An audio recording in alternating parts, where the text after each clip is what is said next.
Hi everyone, in this video I'm going to play through the solo mode of Northgard Uncharted Lands using the new Automa deck that's going to be part of an upcoming expansion. And if you haven't heard about the Kickstarter campaign for it, I've put a link to Northgard Uncharted Horizons in the video description. You can check that out and you can consider backing if you like what you see here. If you're not familiar with Northgard at all, it's a light 4X faction building game where players are taking control of a Viking clan and trying to lead them to fame. And they do that using a deck of cards, you see here, that will allow them to take specific actions in the game. And they'll earn fame or victory points by exploring territories on an expanding map that'll come out with map tiles, and building infrastructure, defending their lands, and even attacking their opponent's lands. And it's based on a video game, and it shares a lot of the theme and mechanics with that, but it's not necessary to know anything about that game to enjoy this. You can have no knowledge whatsoever of the video game and still have a great time playing this. In this video, I'm going to focus a lot on just the solo gameplay, because I assume most people watching this are very interested in that module. But the play for a human player in this mode is actually almost identical to if you're playing against other humans. So even though I won't get into a lot of depth on the rules for a normal game, you'll probably be able to pick it up by watching this video. However, if you want really in-depth playthrough on player versus player, I would highly recommend Jonathan from Getting Games. And I've put a link to his playthrough in the description as well. And he actually takes the role of 3 individual players and walks through all of their turns. And it's really great, and it was really helpful for me to learn this game. So that's there if you're interested. And finally, this Automa deck was printed by me. The official one won't be available until the expansion comes out, of course. However, there is a Tabletopia demo available, and that's where I got these cards, or at least I got the images for them. So you can try that out yourself. I put a link in the description for that as well. And if you want, you can print them out like I did, but that's up to you if you want to do the extra work for that. So the setup for a solo game is almost identical to a game against other players. So you'll see that in my setup here, almost everything is basically the same as what you would do normally. There are some minor differences just for the Automa, and I'll explain those as I go along here. But I do just want to mention before I get into that this is very much still a work in progress. So it's not a completed product. It's nice that they're letting people try this out to get a feel for it, but there are some questions that have come up and some answers from the designer himself that have clarified some things. So just keep in mind, there are some things that could change in the final product, but for the most part, I think things have been pretty fleshed out, and you should get a good idea of how this will work. So you're going to put out the resources as normal. So you have the wood, lore, food, and fame, your buildings, your year tracker, and then the unrest cards. And unrest cards are basically deck cloggers that you'll take if you don't have enough resources to pay for your army at the end of the year. And those will deduct 5 victory points or fame points at the end of the game. And I mention that because the Automa doesn't worry about those. They'll never take unrest cards, only the player will. So the Automa doesn't have to concern themselves with paying resources for the end of the year, but the player still does and could end up taking unrest cards. You'll shuffle the map tiles as normal. You will put out 2 achievement cards for the very end of the game. The Automa will take one of those, and you'll take one as normal. You'll also create the development deck. So you'll have 4 early development cards, and you'll have 8 late development cards. The only difference here is that there's 2 specific cards that need to be taken out of the late development deck. And those would be the enemy secrets and the ancestral curse. Those target the other player's cards, making you discard something. And so since the Automa doesn't really work that way, there's no point in having those cards in the game. But you'll add those in a pile here, and you will deal those out as normal. So for the first year, you will deal out 2 early development cards. The center tile will be the same starting tile here. It'll go right in the middle. And then the players are going to start off by adding tiles to the board and placing their units. So we'll get there in just a second. The other change is that the player will choose a specific Viking clan that they want to play. So for the demo here, I'm choosing the Boar clan. So I'll get access to their special upgrade cards for my clan. And I also choose a color, of course, I've chosen yellow here. And then I'll take the 6 standard cards for yellow, and I will put the 1 standard clan card into the starting deck as well. The Automa, on the other hand, you will pick a color for them, but they don't choose a clan. They're going to play as a generic clan that does not have any special bonuses or abilities like the player will. Now, they'll make up for that in other ways, as you'll see. But at least at the start of the game, they don't have any special abilities or any special clan powers. Now, for my setup, because there are 2 leaders for the Automa, they're called Leader 1 and Leader 2. And in the expansion, there will be special miniatures for them. There will be a white miniature for Leader 1 and a black miniature for Leader 2. Obviously, the expansion's not out yet, so I don't have those. So what I've decided to do is take Bran from the Stag Clan because he has 1 weapon. So I'll remember he's Leader 1. And I'm using Egil from the Wolf Clan because he has 2 weapons, so I'll remember he is leader number 2. So I'd highly recommend, if you want to try this, to use a similar setup. Pick something that will be easy to remember when it asks for leader 1 or 2. The Bear Clan's another good one to use. I should say Borgild and Kaija, because they're kind of a common leader 1 and leader 2 for that clan. So that's another option you can use, but I just find it easy to pick these 2 because of the weapons they're holding. So that's the difference there for the clan setup. For the Automa. So the player, of course, will shuffle their starting deck of cards, and you'll also shuffle the Automa deck. There's 15 cards in here, and there's 2 reference cards that have all the symbols on them. So you can look at that during play if you're not sure what something means. So from there, the next difference is that the player will always be the starting player. I should say the first player. Every single year at the start, the player goes first, and that includes during the setup. So you don't need to figure out who's going first when you pick tiles or anything like that. You'll just always go first, so it's easy to remember. The major difference here in the setup is the way that you'll place the tiles. So the player is going to take 3 tiles as normal, and they'll get a chance to look through these. Oops, I actually took 4. And they can pick the one that they like the best. And they're going to place this tile on the left of the central tile. So in a normal game against other human players, you can pick any of these 4 locations to place the tile. But against the Automa, you're going to pick the left side every time. So I can look through my tiles and I can decide what I want. And I think because I'm playing the Boar Clan and I get a bonus for open territories, I think I'm going to take this one actually, even though it doesn't have any resources on it. Which doesn't seem like a great idea, but I'm going to go with it. I will say lore is very important in this game against the Automa because the Automa gets, if they find lore, the Automa is going to get additional cards every year. And that can be a significant advantage for them. So the ability to get lore as the Boar Clan is pretty important. So I want to make sure I can keep up with the Automa. So I have placed my tile to the left, and then I'm able to choose a territory to place my 3 of my units. And so I'm going to place my War Chief, Svarn, and I am playing with the War Chief's module. You don't have to do that against the Automa, but I am playing with War Chief, so I do get Svarn, and I do get his War Chief power. So I'm going to place him here, and I'm going to place 2 of my other units on that territory as well. When you do use the War Chief module, the leaders for the Automa will count as 2 axes.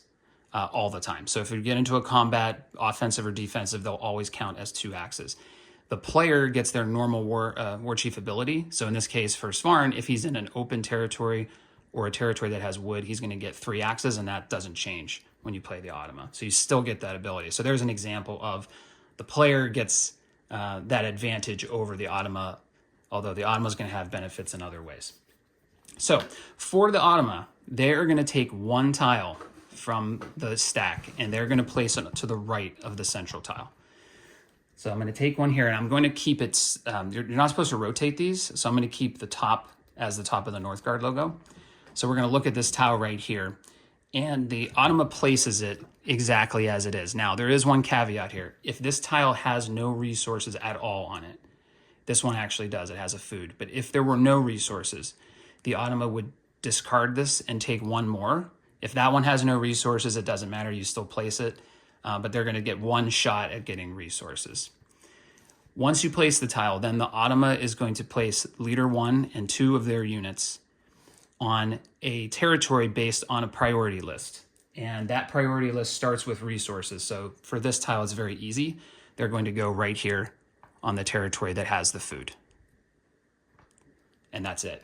Now, if it didn't have food, or there were multiple parts of the tile that had food, so similar to the one I picked here, this one. So if they were to place this and it has 2 different resources in 2 different territories, they would go to a tiebreaker. So they would prioritize food first, then wood. So in the case of this tile, they would go here because it has wood. If none of those break the tie, then they're going to go to the most building spots. So if this tile did not have food on it, then it would go to a tiebreaker between these 2 because they both have 1 building spot on them. Hopefully you can see that. So for a tie, in that case, it goes to open territories. So since these 2 are tied, the Automa would pick the center here because this is open and they can explore from this tile. And then if that still doesn't break the tie, then they're just going to go as far away as they can from the player. So for now, I'm going to take Bran and his 2 units on the food tile, and then the player can place another tile anywhere they want at this point. So I'm definitely going to take this tile, I think. Actually, food's pretty important too. I think I'm going to take the food. I'm actually just going to go ahead and place it here.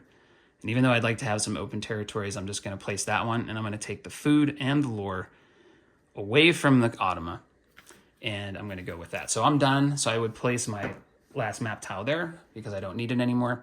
And then the Automa is going to do the same thing. They're going to take another tile. They only get to take 1. And this tile does have resources again. It has 1 wood. So they will use this tile. Now they're going to place this tile as is, again, centering it with the Northgard logo. And they're going to place it above the central tile. So that's this one here. If the player takes this spot with their second tile, then the Automa places it below the central tile. And then they're going to place leader 2, again, using the same priority list. So they're going to take the resources here. So they're going to go here, and that's it. You're ready to start the game. So as normal, you're going to take your deck after it's shuffled, which I already did. I'm going to take 4 cards, and that's going to become my action deck for the start of the game. The rest will stay in my draw pile to the left.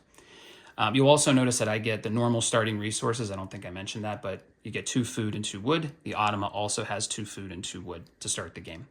The Automa is going to do something very similar. They're going to take their deck, and they're going to take 1, 2, 3, 4 cards, and that's how they will start the game. As I mentioned, later in upcoming years, the Automa could take additional cards if they have lore, or if there's some other things that happen. If they have a forge, they would get another card, or if there's a discrepancy between them and the player. So if the player has 2 large buildings, the Automa gets additional cards to make up for that. So there's potential the Automa could get more cards, but for right now, they'll take 4 just like the player does.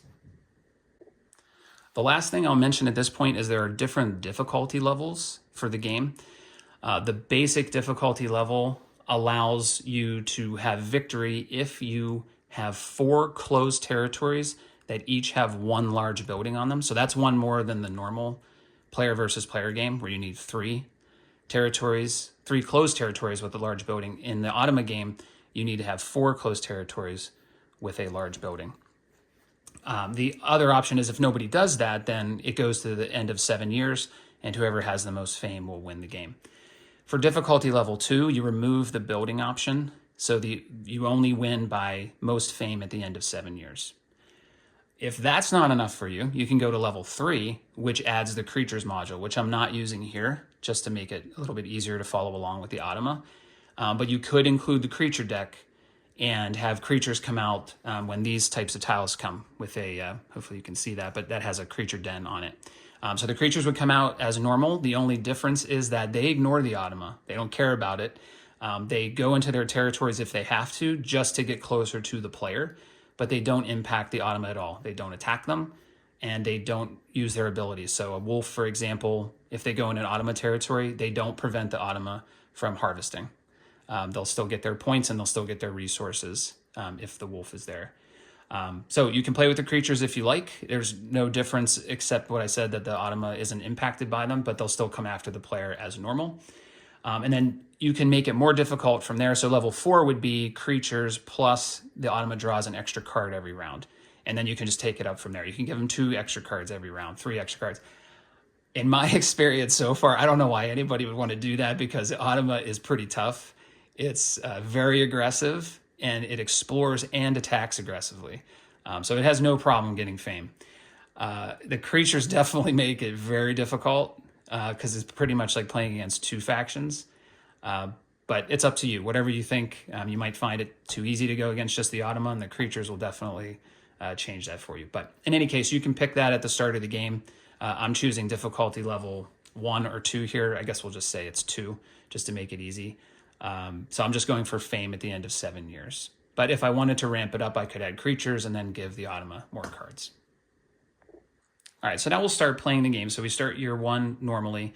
Again, the player is always first. So I'll take my deck of cards and we'll take a look at what I got. And it's not super great to start the game. Now I know the Automa likes to attack, but at the moment they can't get to me in 1 turn. So I'm safe as far as being attacked for right now. And I think what I'm actually going to do is I'm going to move. I'm going to play a feast card, which if you're not familiar with this game, it actually lets you pick any of the 4 core actions. You can recruit, you can move from one territory to another, you can explore from an open territory, and you can build. You can pick one of those 4 things to do. So I'm going to play that. I'm actually going to move one of my units here to here.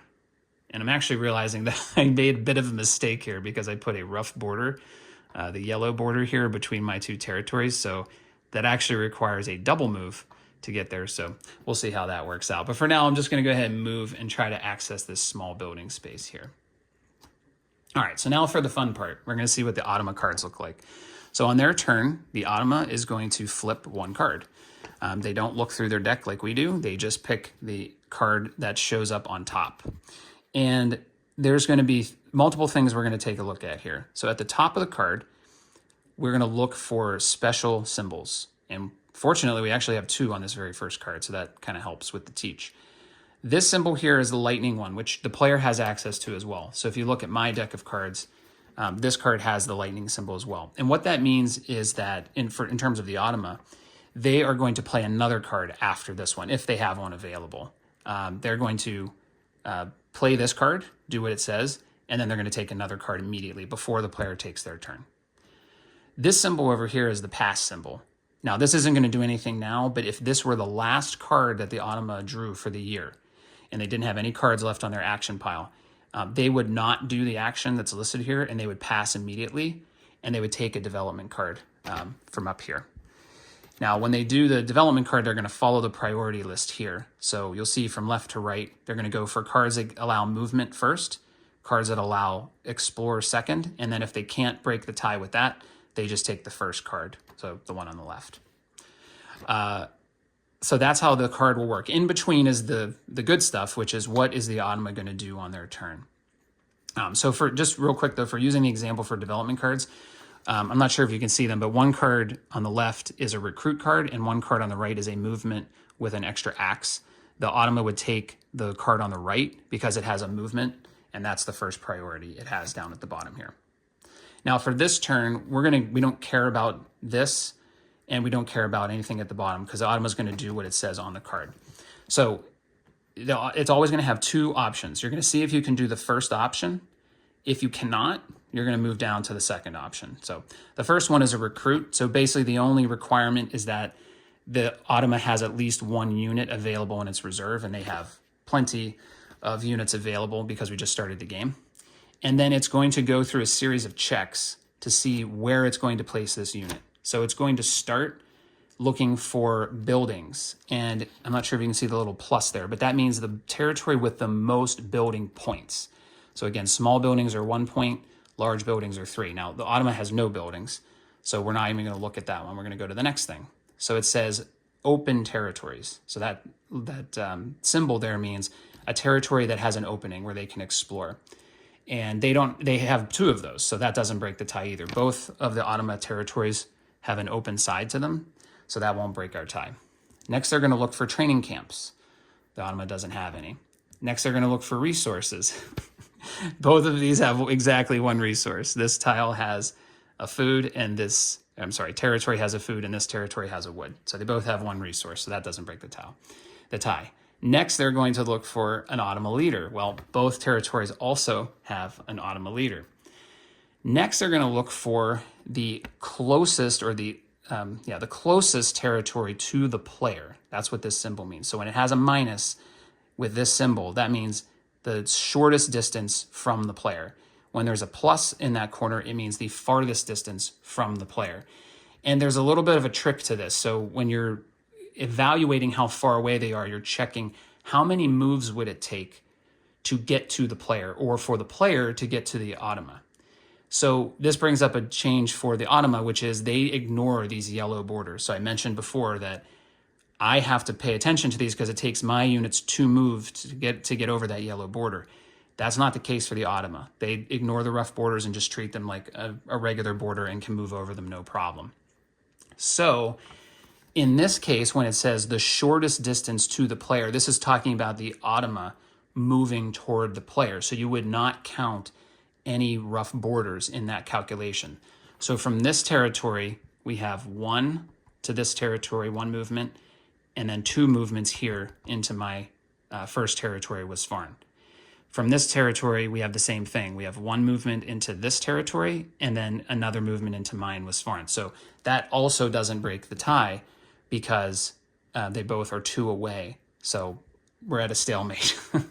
Now, if it said farthest from the player, based on what I just said with the rules, that would count rough borders. So because the player, they're trying to hide something from the player, like a building or something important that they don't want the player to access and that doesn't help them in combat. So in those cases, you're including rough borders because the player would be moving toward the Automa and they have to account for rough borders. So there's 2 slightly different calculations you'll make. In this case, we don't have to worry about rough borders. It's 2 either way. So we have a tie all the way across the conditions. So great first card. What that means is that the player will choose where that which territory is going to accommodate the condition here. So it doesn't really matter. They're exactly the same distance away. I'll just default to leader 1, which is Bran, and I'll put the Automa's unit here. So that was a bit of an exciting card for the first one. But you'll see that as the game goes along, those ties are much easier to break. Okay, so we'll just go back to the Automa then, and they're going to play a second card. And we actually have another lightning card. So they're going to draw another card after this. In some cases, they'll just draw through their deck before the player gets a second turn. That does sometimes happen, obviously, because the deck's random. Okay, so for this one, the Automa is looking for 2 or more Automa units in a territory, and they have that in both of their territories. So again, we're going to go through the checks here. Now this time it says the farthest distance from the player. So again, we would include rough borders in the calculation, but how many territories or movements would the player have to take to get to the territory? We already figured out it would be 1, 2 for here and 1, 2 for here. So that doesn't break the tie.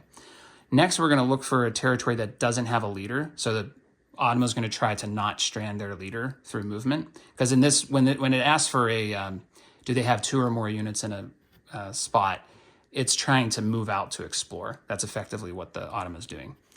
And you'll see that here. It's going to look for a closed territory. It wants to get a movement out of a closed territory. They don't have any.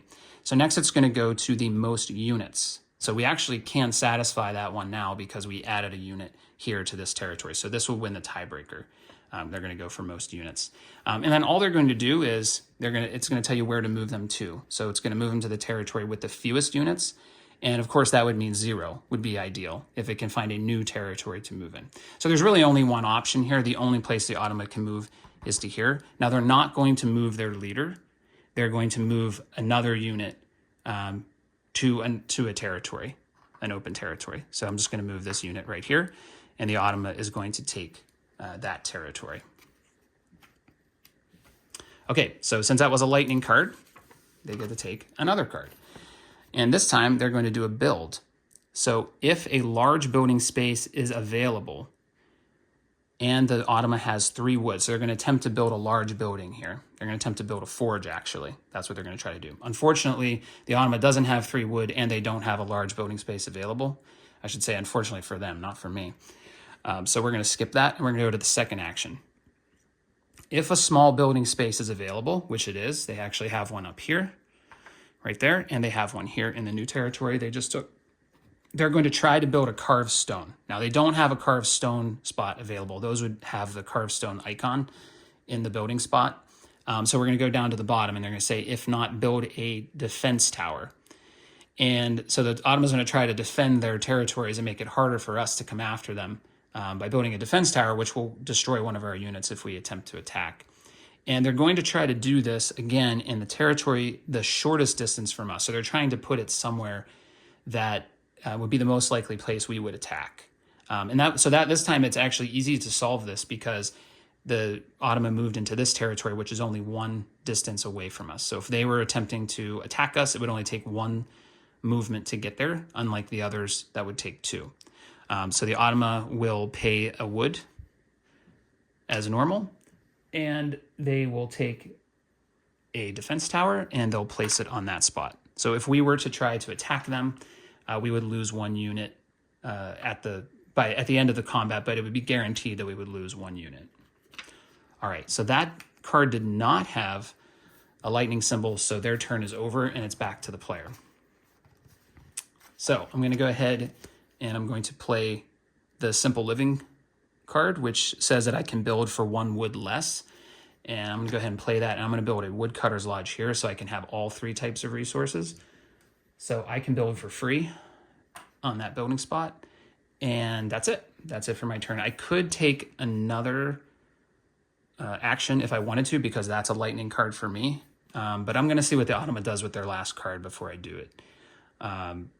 Depending on what they do, I might think about passing on my turn to snag one of the development cards early. Okay, so for the Automa's last action, they're going to explore. So we'll go through again. You just go through the checks. And actually, now that I look, we notice we have this symbol here in the top right. So the Automa actually won't do this action. So they have no cards left in their action pile. So they're going to skip this and they're going to pass immediately and take a development card. If that symbol wasn't there, they would resolve this normally. But since it is there, they're going to pass immediately. So once they do that, and sorry, I'll bring the card back up here, they're going to go through their priority list. They're going to look for this first. So if this symbol appears on the card, and this would indicate like a special card that is a little bit out of the normal rules, they would take it. Next would be card draws. If any of the cards allow them to draw more cards, they would take that one. And then finally, since we actually don't have either, we have a recruit card and a move card, they would default to this, which is number 2. So they're going to take the rightmost card that has a movement symbol on it. So I'll show this here.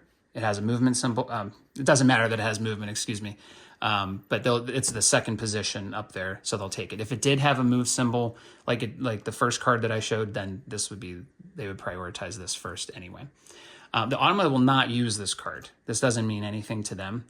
It will just go in a separate pile by their deck, and it will be used to calculate fame at the end of the game. Now, this card has no fame points, so they're not going to get anything for this card, but they're just taking it away from me.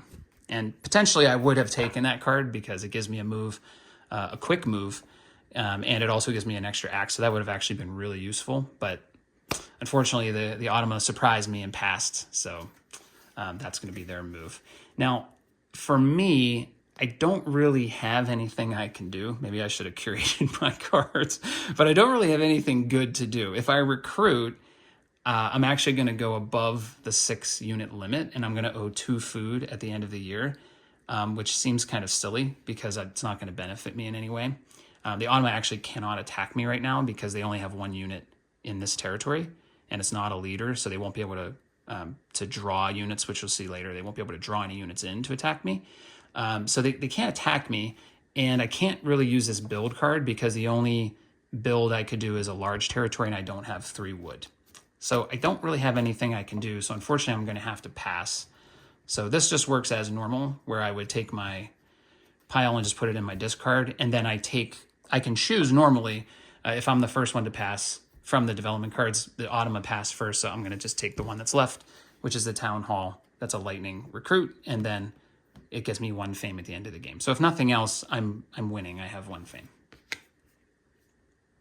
Okay, so that card will just go onto the top of my draw pile. Now, if you were using creatures, you would activate the creatures now, but we're not doing that in this game, so we're just going to go right into the harvest phase. So harvest works just like in a player versus player game. There's no difference whatsoever. The Automa harvest normally and the player harvest normally. So I'm just going to take a quick look. I have 1 closed territory here from the beginning of the game, and I'm going to get 1 fame for that. So I'll just get a 1 fame token. And then I will get 1 of each of my resources. So I'm just going to double check that I don't have anything hidden under here. I don't. So I'm going to get 1 of each type of resource. I'm going to get food. I'm going to get lore. I'm going to get wood. And the Automa is going to do the same thing. They don't have any closed territories, so they're not going to get any fame this round. But they are going to get a food and a wood from their other territories. Now, the Automa will use food very aggressively when it comes to combat. So we'll see in a little while that when they attack, they are very happy to use their food as much as possible. So the food is a great resource for the Automa. Okay, so their deck's going to go in the discard as well. And that concludes harvest. Now, for the player, we're going to go through the winter costs as normal. So I have 6 units out, the same ones I started with. That's going to cost me 1 food, so I'll put the food I earned back. The Automa skips this step. They don't have to worry about any food or any wood or any winter costs whatsoever. So that's one of the ways they get back at you for having special abilities from your clan. And that's it. So that's the end of the first round. So I'm going to go ahead and draw 2 new development cards. And then I'm going to switch the year tracker to year 2. You should end up with 4 cards after round 1. So I'm going to take my 4 cards, and then I'm going to draw 4 cards for the Automa. They did not get any lore, so they don't get any additional cards for this round. And then we just start again. All right, year 2. So I got to make up for a couple boneheaded decisions I made in year 1. So let's see what we can do.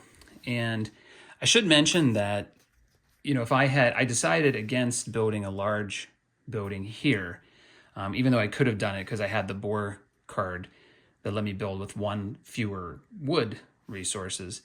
I chose not to do it. But if I had done that, the Automa would actually draw an additional card this year. Because you take the difference between the large buildings the player has and the large buildings the Automa has, and the Automa gets additional cards for the difference. So if I had 1 and they had 0, they get 1 extra card. If I had 2 large buildings and they had 0, then the Automa pulls 2 extra cards.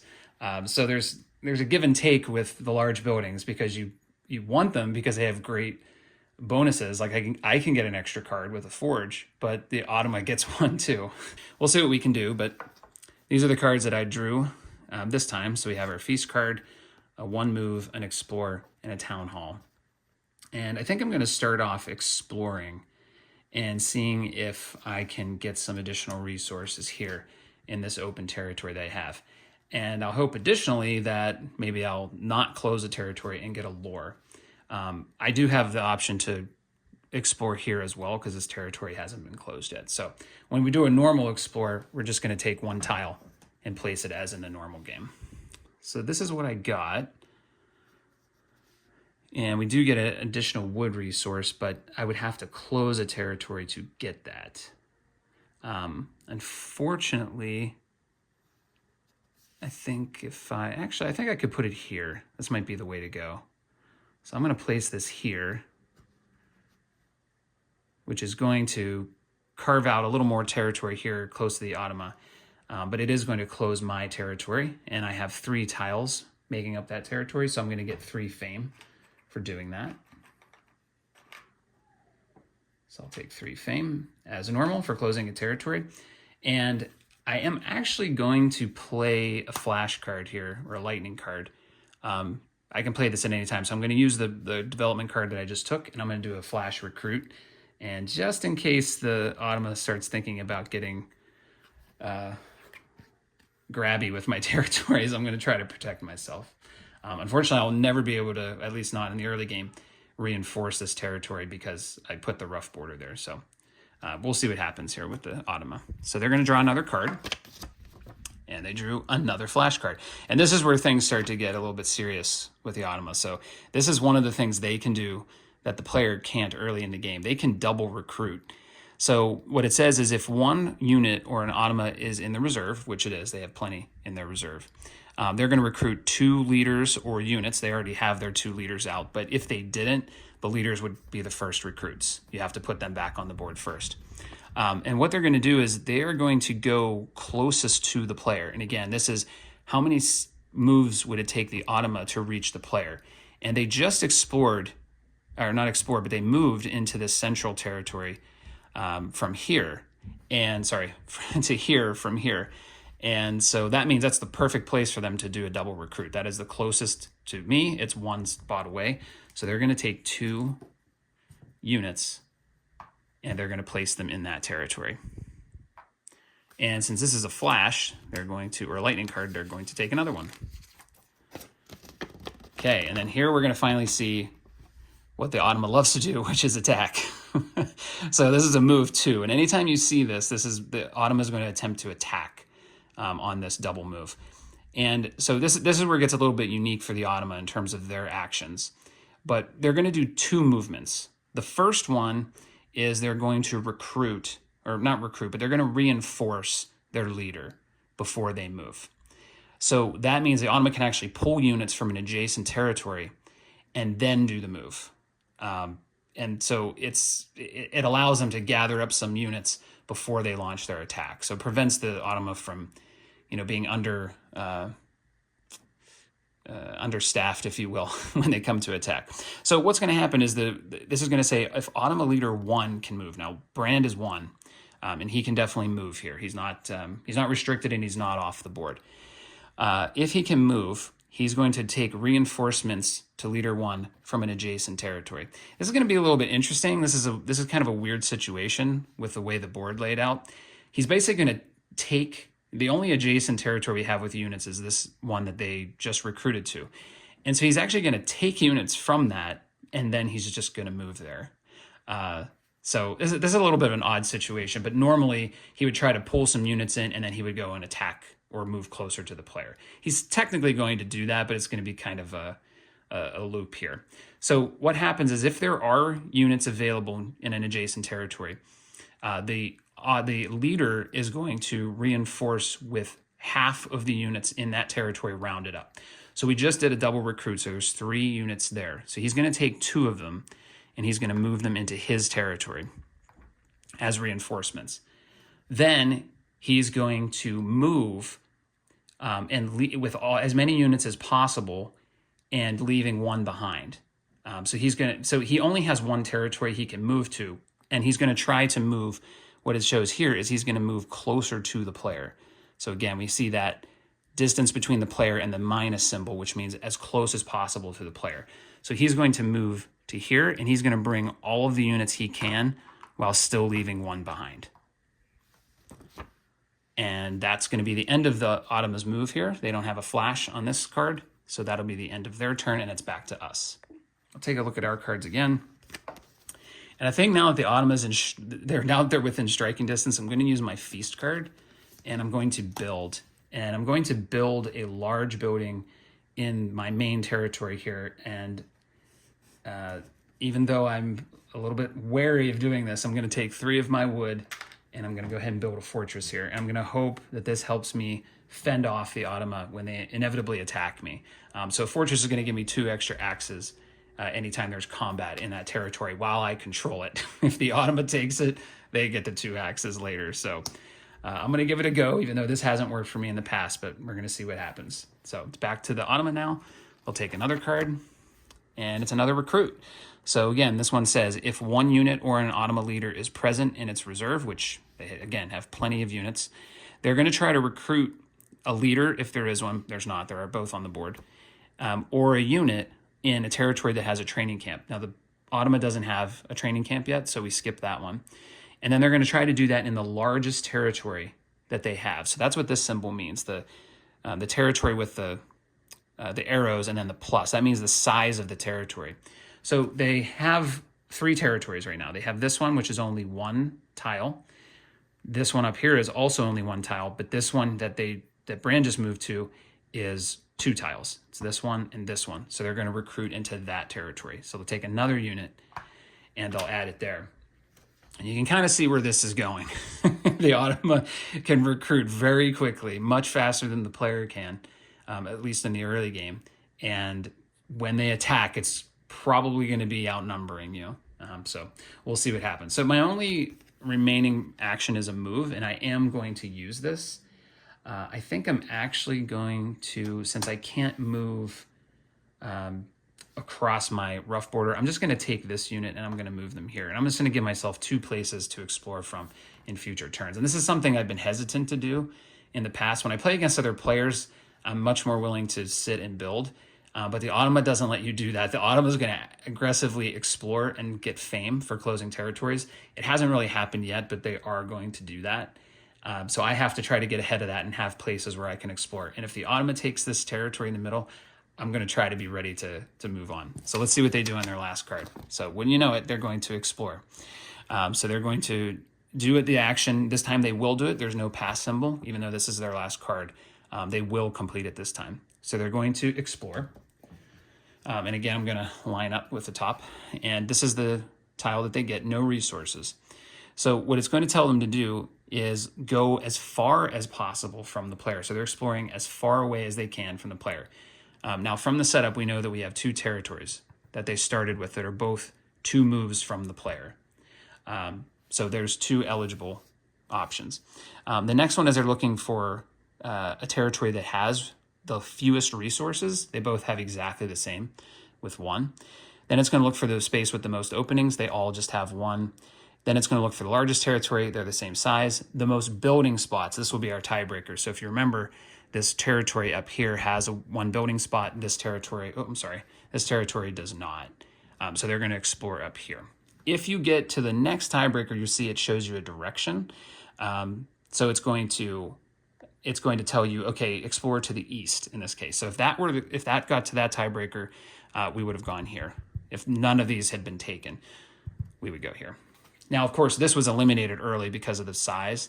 But if it were, as far away from the player as the other 2, then this would have been, we explore to the east. So in any case, we're going to explore up here now. What it says is they're going to do this with as few rotations as possible, following these guidelines. It wants as many resources as possible. This tile has no resources, so we're going to skip the first 2. Then it's going to look for one that will close the territory. And so we have 2 options to close a territory. We can do this or this. And then it's going to look for building spots. And this is going to win out because that has a building spot for a carved stone, which the Automa loves. So we're going to rotate it this way, and then we're going to place it. Now, if that didn't have a building spot either, we go to the tiebreaker at the end here, which is setting it down with the fewest rotations possible to meet any of the previous conditions. So in this case, we would have just set it down because it had a closed territory on the bottom that when we flipped it, it was already there. So that's what it would have done. Hopefully that all makes sense. But basically, it's going to try to match one of those conditions. If it can't, it's going to try to do what it can with the fewest rotations possible. That's always the end condition for Explore. So the Automa closes that territory. They're going to get 2 fame for that. So they get 2 fame, just like a player would get. All right, and it's back to us. We don't have any cards left, so we're going to pass now. Go ahead and move our cards over to the discard pile. And then we get our choice of cards. Now, there is a double recruit. I'll pull them both over here. Probably can't really see them. But there's another feast card, which would be really great, very helpful. And then there's a double recruit, which is good against the Automa. And the double recruit also gives us fame. So this is an option. My only concern is that we aren't going to have a lot of resources to deal with all the units. But it is useful in a jam if we need to recruit both. I think I'm going to go ahead and take that one. I'm going to take the fame, and I'm going to take the double recruit. So the Automa is going to take this one. Obviously, it's the only one left. So at least I've kept fame out of the Automa's hands so far. So now we'll just proceed. Again, if you were using creatures, they would activate now. But otherwise, we're going to go into harvest. And this time, I'm going to get 3 fame. I have a large territory closed for 2, and I have a small territory closed for 1. So I'm going to get 3 fame. So I'll take a 5 in exchange here. And the Automa just closed a territory, so they're going to get 1 for their small territory. Then I'm going to get additional resources this time. So I'm going to get 1 of each, and then I'm going to get an additional wood for the explorer that I did this round. So I'm sitting at 3 food, 2 wood, and 2 lore. The Automa's going to get their food and their wood from up here. And I don't believe they have any resources in this one now. So they're just going to get a food and a wood. So I've also been keeping resources out of the Automa's hand. I mean, I haven't done anything, but luckily my tile pulling's been a little better than theirs, and they haven't really gotten too much yet. So with that, we're going to kind of start over here into year 3. We're going to put 2 new development cards out. And then just to finish off the year, I do have to pay my winter costs. Now, unfortunately, this time I do have 7 units, so that's going to bump me up to the 7 to 9 range, and I will have to pay 2 food. So now I'm down to 1 food. That's going to make things a little bit tricky here if the Automa decides to attack me, which I'm sure they're probably going to do. So I'll move the Automa cards here, and then we're going to draw up for the next round. So I'll take my 1 card here, and then I'll go ahead and shuffle the remaining cards. And I'll take 1, 2, 3. And then once again, the Automa doesn't have any lore, so they're just going to take 4 cards and leave that there. And we're ready to go. Oh, I'm sorry. Actually, they're going to take another card here because I do have 1 large building and they don't. So they're actually going to take an additional card here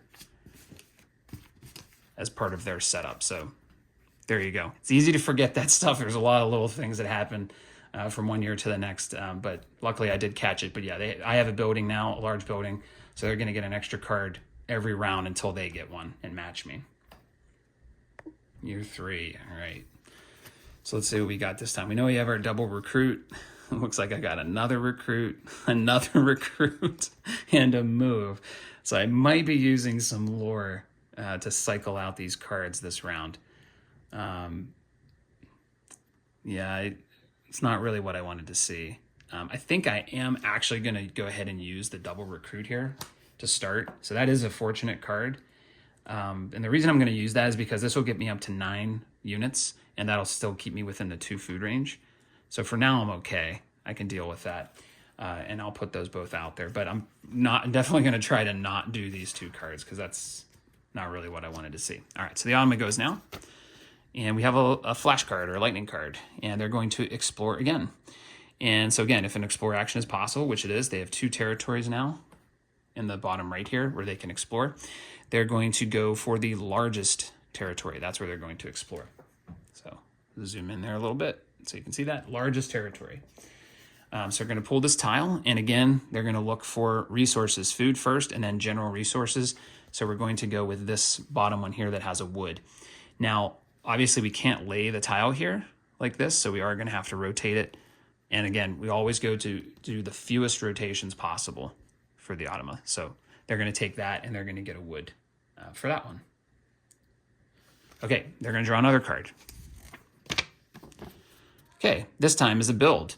If at least a large building space is available, and they have 3 wood. So the Automa does have 3 wood, but I don't think they have a large building space now. They have 3 small ones though. So the second condition will trigger, and it says if a small building space is available, which it is, you're going to check their resources. If their wood is greater than or equal to their food, which it is not right now, the food is higher than their wood. So otherwise, they're going to build a woodcutter's lodge, and they're going to do that in a territory farthest from the player. And this territory does not have a building space, so it's going to go up to here for their building. So they're going to pay 1 wood, and they are going to build a woodcutter's lodge up here. So now they're getting an additional wood up there. I mean, when you're looking at the board, it does seem a little bit like, they're going to have, now they have 3 wood resources. Doesn't seem like that would be the best way to go. They probably do a silo. Okay, so it's back to me, and I think I don't really have any option here. We might actually see what I just talked about. because I'm going to cycle some cards here. So I don't really have, I don't really want to use this right now. I could think about attacking the Automa, but I don't think I have great odds. They have a ton of food and I only have one. So I'm going to go ahead and cycle this out. I'm going to pay one of my lore, and just like normal, I'm just going to take another card, and I get an Explore this time, which is much better. But then it's over to the Automa. So they're going to recruit again. So if they have a unit in their reserve, which they do, they're going to look for training camp territories. We don't have any. And then they're going to look at their largest territory. So they're going to take one, and they're going to place it in their big territory here that they're building up slowly but surely. And that's it. That they don't have a lightning, so that's it for their turn. So it's back to us. I'm going to go ahead and use this Explore, and I'm going to see what we can do here. If we can get some food, hopefully, because we really need food to pay for all these troops. But unfortunately, we didn't get it. So this is what I got, but I'm going to take advantage of this because we do have this. Oh, no, I'm sorry, we don't. There is a line in the middle there. So yeah, unfortunately, I'm going to be closing another territory. So I have these two options, and I'm just going to go ahead and close this one out. This will give me a lot of potential for exploring out later if I recruit. But I'm going to close that. I'm going to take 2 more fame. And then we're going to go over to the Automa. I was hoping it would be an open territory so I get lore, but no luck. So the Automa's going to take another card. And we have a move card. So now we have to pay special attention to the top here. It says if Automa Leader 2 can move, they're going to look for reinforcements. So Automa Leader 2 is Eggle up here. He has nowhere to get reinforcements. This is a border here. So this territory is empty. He cannot get reinforcements from anywhere. So he won't get reinforcements, but that's an optional step. He doesn't have to get them. He can still move without them. So what he's going to do next, of course, is he's going to move closer to the player. So when he's moving here, he's not attacking me, and he's not moving anywhere that he has friendly units. He is moving into a neutral territory. And when the leader does that, they're going to take half of their units rounded up in the territory they're leaving and move them into the neutral territory. So he's going to take himself and 1 unit here. And if there was an additional unit here, if they had 4, he would just take the 2 and leave 2 there. So that's only when they're moving to a neutral territory. There's special rules when they attack, and we're going to see them very soon here. There's special rules about how many units they take, and we'll get into that shortly. So that was just a standard card, so it's back to the player. So I think I'm going to cycle this one out as well. So I'm going to spend my last lore, and I'm going to go ahead and take another card. I'm hoping for a build. Ooh, I got a feast. Perfect. So I'll be able to use that next time to hopefully build for food. All right, so let's see the Automa's last card. Okay, so they're going to get this is a flash build. Now, they don't have any additional cards, so they're done after this one. Now, I don't think I mentioned before, but when we see a card with a pass, if that card was pulled because of a lightning card, so if there was a lightning card and then they pulled the last one that had a pass on it, you still do the card. You only do the pass if it was just a normal draw. For example, if this one had the pass symbol on it, we would stop and they'd take a development card. But if the previous card was a lightning and then you flip their last card with a pass, they're still going to do that card. I don't know if we'll see that in the demo here, but if that odd situation happens, then they would actually complete that card as normal. Okay, but in this case, they're going to try to build. And they're going to be able to do this. They can't build a large building because they only have 2 wood now. But they're going to do the next one, which is they're going to try to build a carved stone. And they only have 1 spot for that, so this is an easy one to evaluate. They're going to pay their 1 wood. They're going to get a carved stone, and they're going to put it up here in the carved stone spot in that top territory. And that's it. Now, they don't pass. Yeah, they're going to wait till... I mean, I could have the option of passing right now. I'm not going to do that, but I could pass if I wanted to. But I'm going to use my feast, and I'm going to go ahead and build. I'm going to take 1 wood, place it in here, and I'm going to get a food silo into this territory here because I'm going to desperately need food here at some point. Okay, so it's back to the Automa. So this situation I mentioned is coming up. It's their time to pass, but they don't have a card. They're out of cards. So they don't use what's on here. They're actually going to draw from their deck, and we're going to evaluate their pass down here. So they're looking for recruit cards, and they're looking for move, and then looking for spot 2. So interestingly enough, both cards that we have are recruit. They're both recruits. So what we're supposed to do here is we're going to just evaluate down to here. and we're going to pick the second card, which was this upgraded town hall. I have occasionally looked at this and said, well, they probably should take the one that has more fame if there's a tie. But technically, according to the rules, you would just, this is a tie, so you'd evaluate this way and take number 2 there. So they're going to take that one. And I'm just going to throw this on top. Normally, you know, I have to wait till I pass, but obviously I'm getting that card, so I'm just going to go ahead and put it there. Okay, so I'm left with a move card, which is interesting because it gives me the option to move a unit out of here so I can go exploring back. I'm sorry, I can't do that. I could only go up to here. So it's tempting to do that. I think I am actually going to do it. So I'm just going to go ahead and move 1 unit into here just to start exploring out that way. Okay, so then I'm done. I'm going to pass. I already got my card. Automa's going to pass, and the Automa's running out of cards. So they're going to be taking more this time. And okay, so we go into harvest. So I have 1, 2, 3, 4 fame from a large territory and 2 small. So I'm going to get 4 fame. So I'll take a 5 in exchange. The Automa still just has the 1 territory. So I'm definitely getting the leg up on the Automa here in the fame territory. So that's good for me.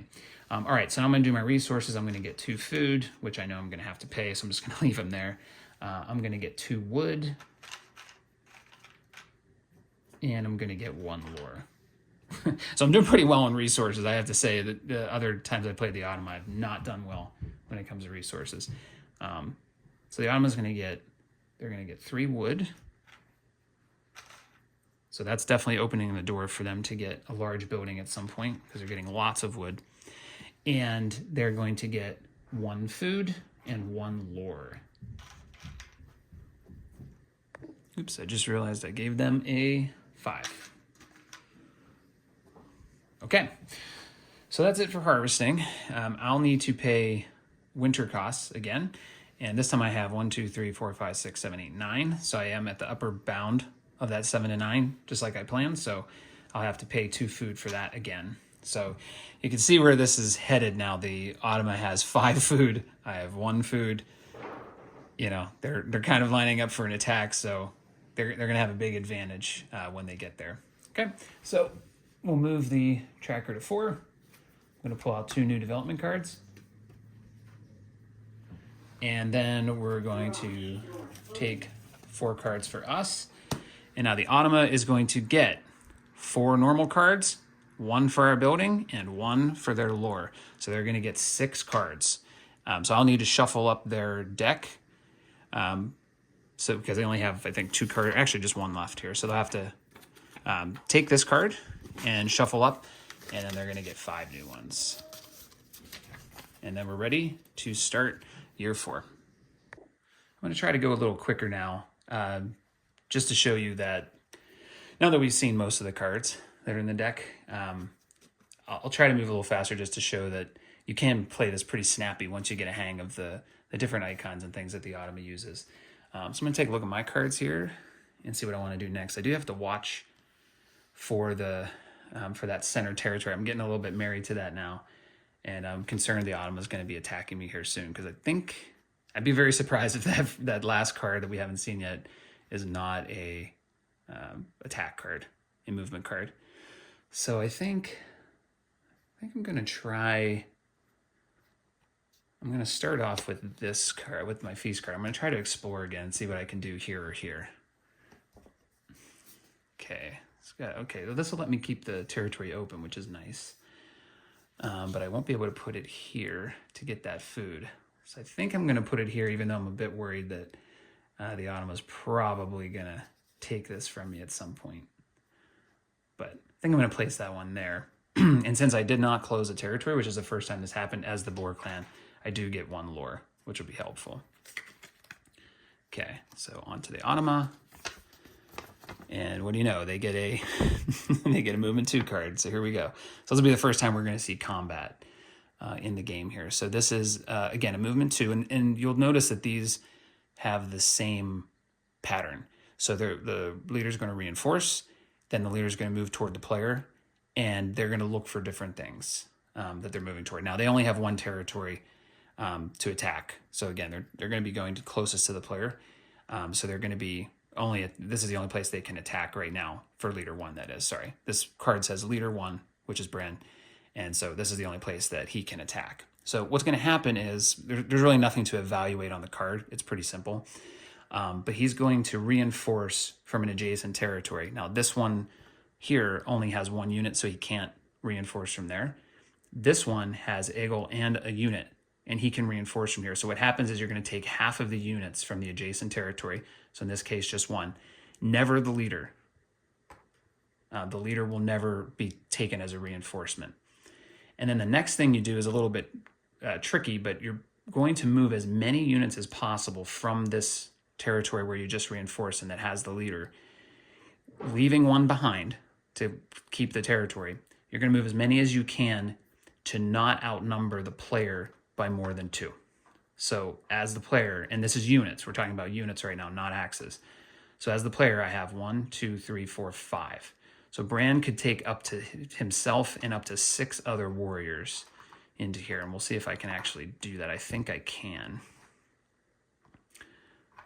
So you're going to see here how quickly this escalates with the Automa. So he can leave this one behind, and he's going to have himself plus 6 warriors in this territory.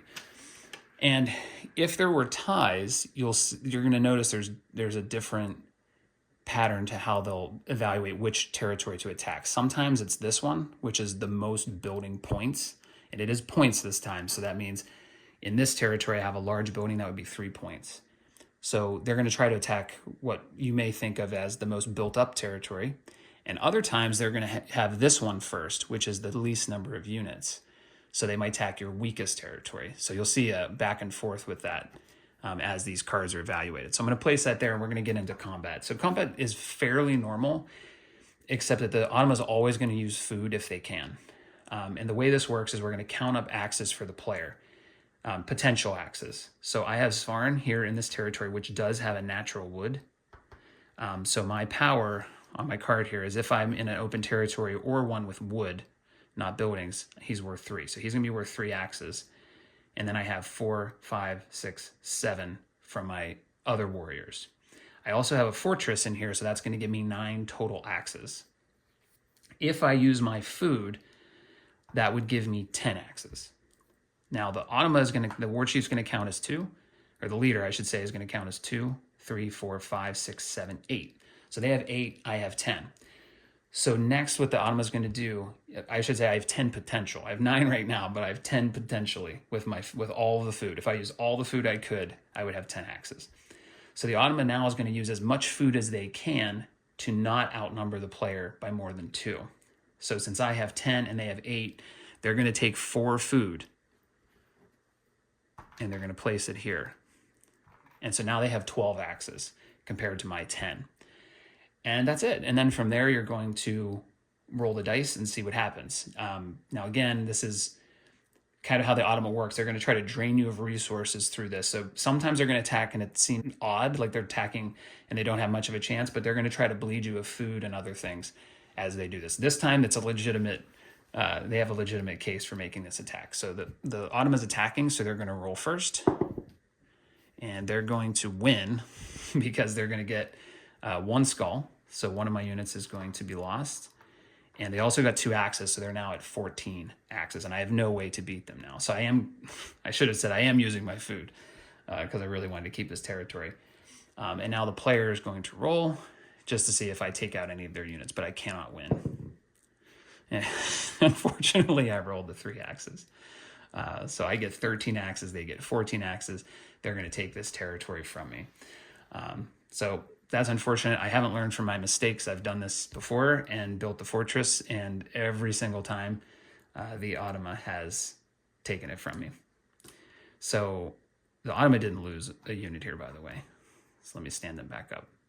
But that's the end of the combat. So I'll put the food away. That's all discarded.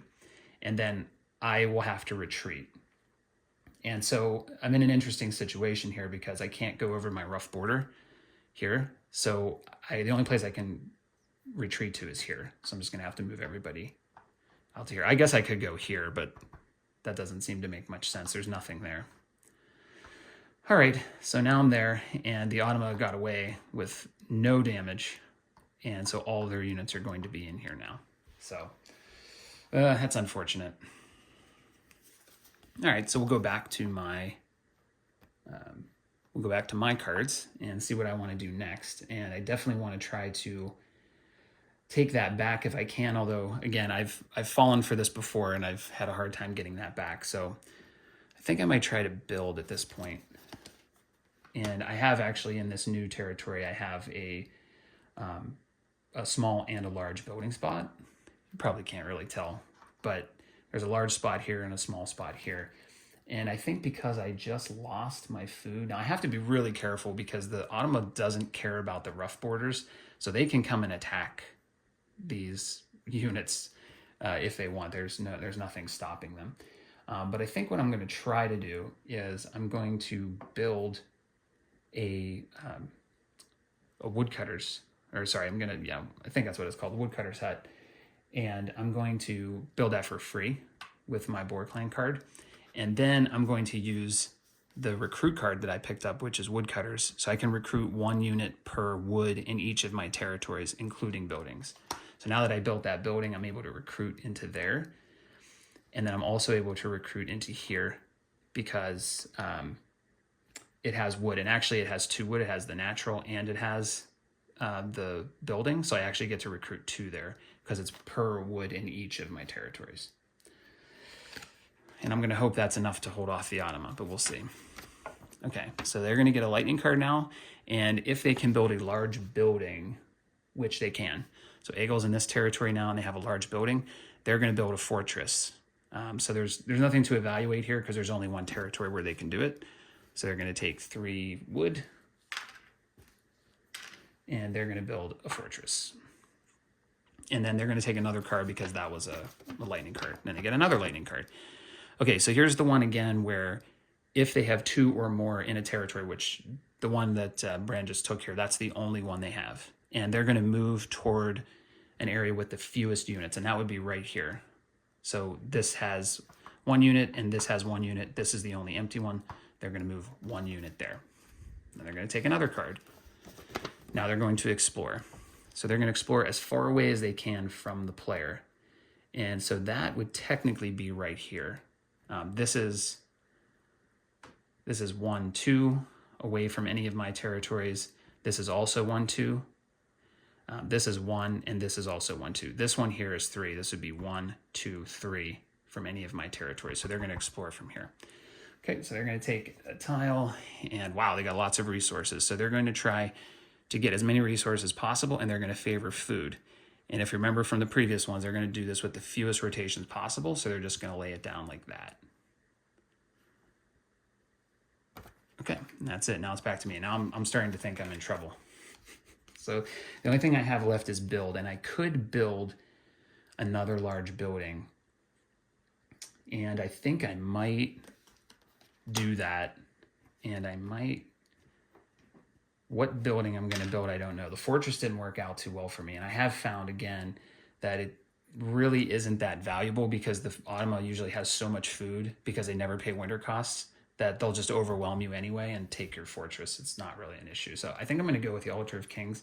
And if nothing else, I'm just going to try for this year to get extra fame and just try to advance my fame lead. I think that's the best thing I can do right now.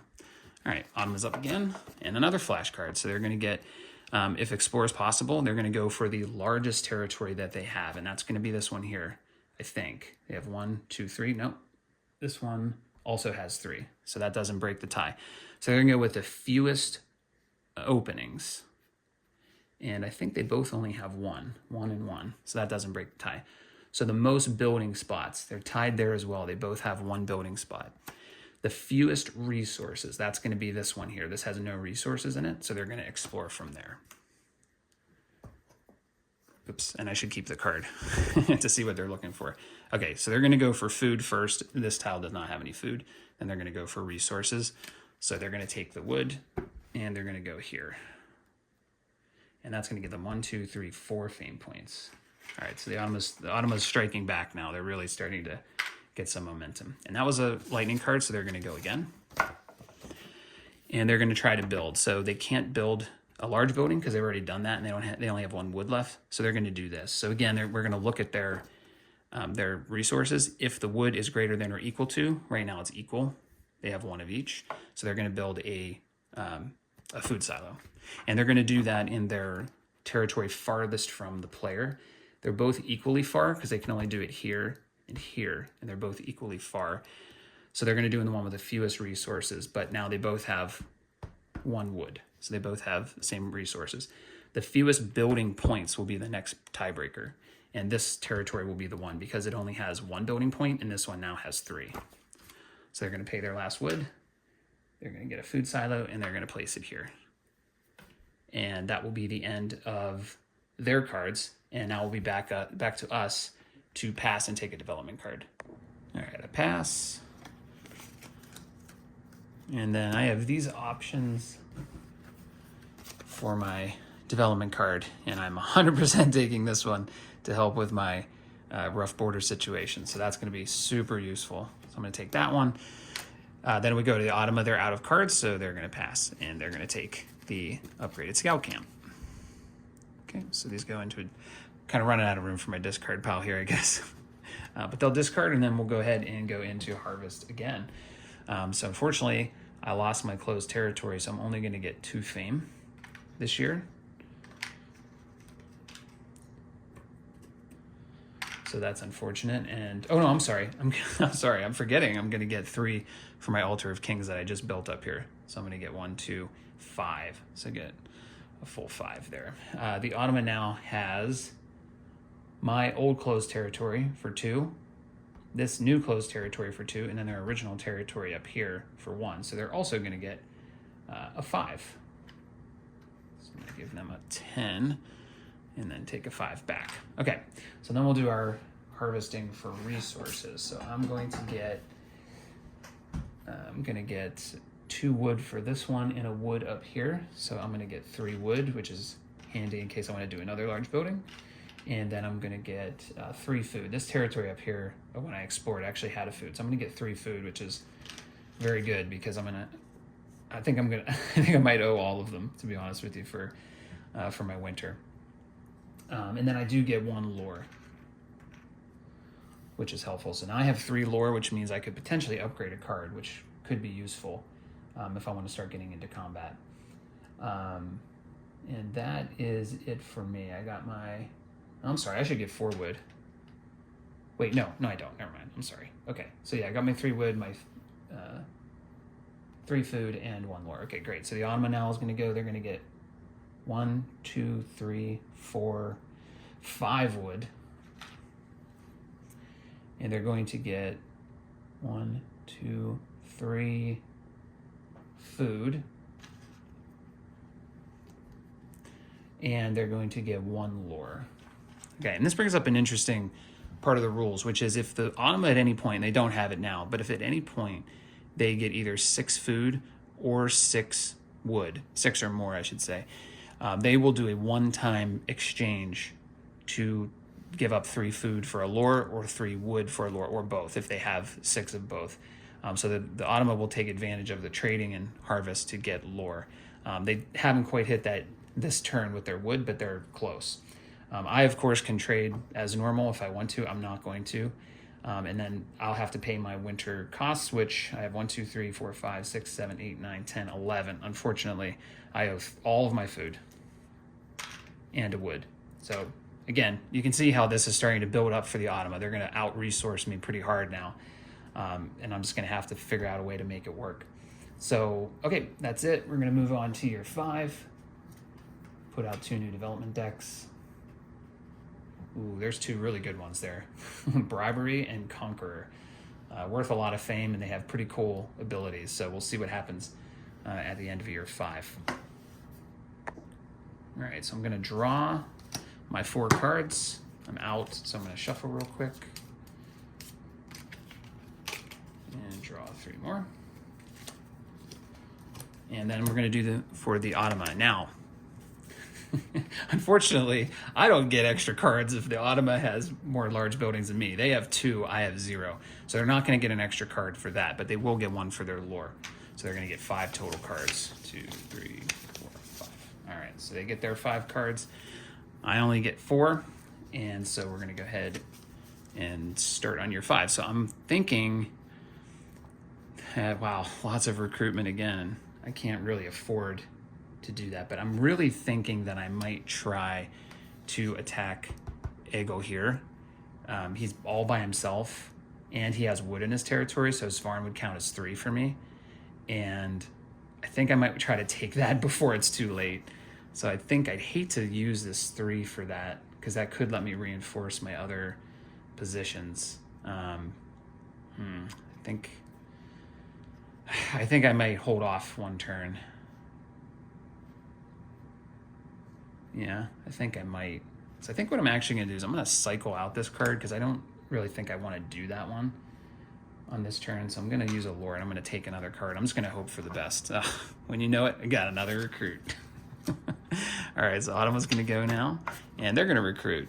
So they're going to recruit if they have something in their supply, and they have plenty. So they're going to look for training camps. They don't have it, so now they're going to go to their largest territory. So we have 1, 2, 3 here, and then they have 1, 2, 3, 4 here. This is 1, 2, 3, so they're going to recruit there. So that's what you get when you wait. Now they have more units there. Okay, and that was just a regular, so it's back to me. So I think, I guess I'll just go for it now. I'm going to use this, even though I hate to do it. I'm going to put Svarn here, and I'm going to take... So again, I have to think about what the Automa is going to do. They're going to do the exact same thing as before. They're going to take all their axes, and they're going to use as much food as they can to outnumber me by 2. And they're going to be able to do it because they have 4 food. So there's almost nothing I can do to get any better than 2 axes down. So I think what I'm going to try to do is this. And I have no food, so it's just a pretty easy calculation. So they have 1, 2, 3, 4, 5 with their fortress. They have 5 axes.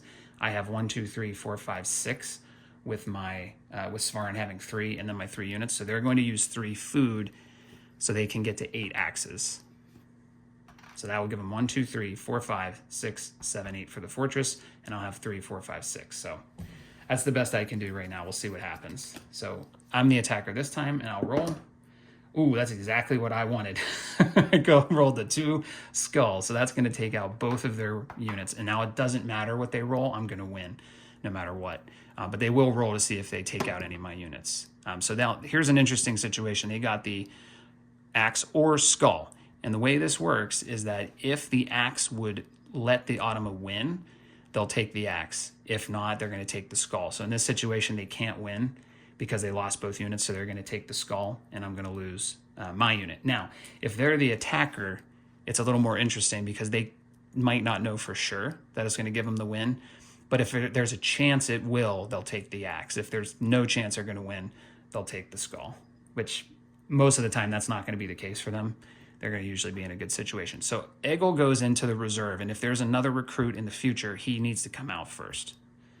But I'm very fortunate that I was able to take that territory over, and that really hurts the Automa because they lose the territory for fame, and they also wasted a ton of food, so that's a really good one for me.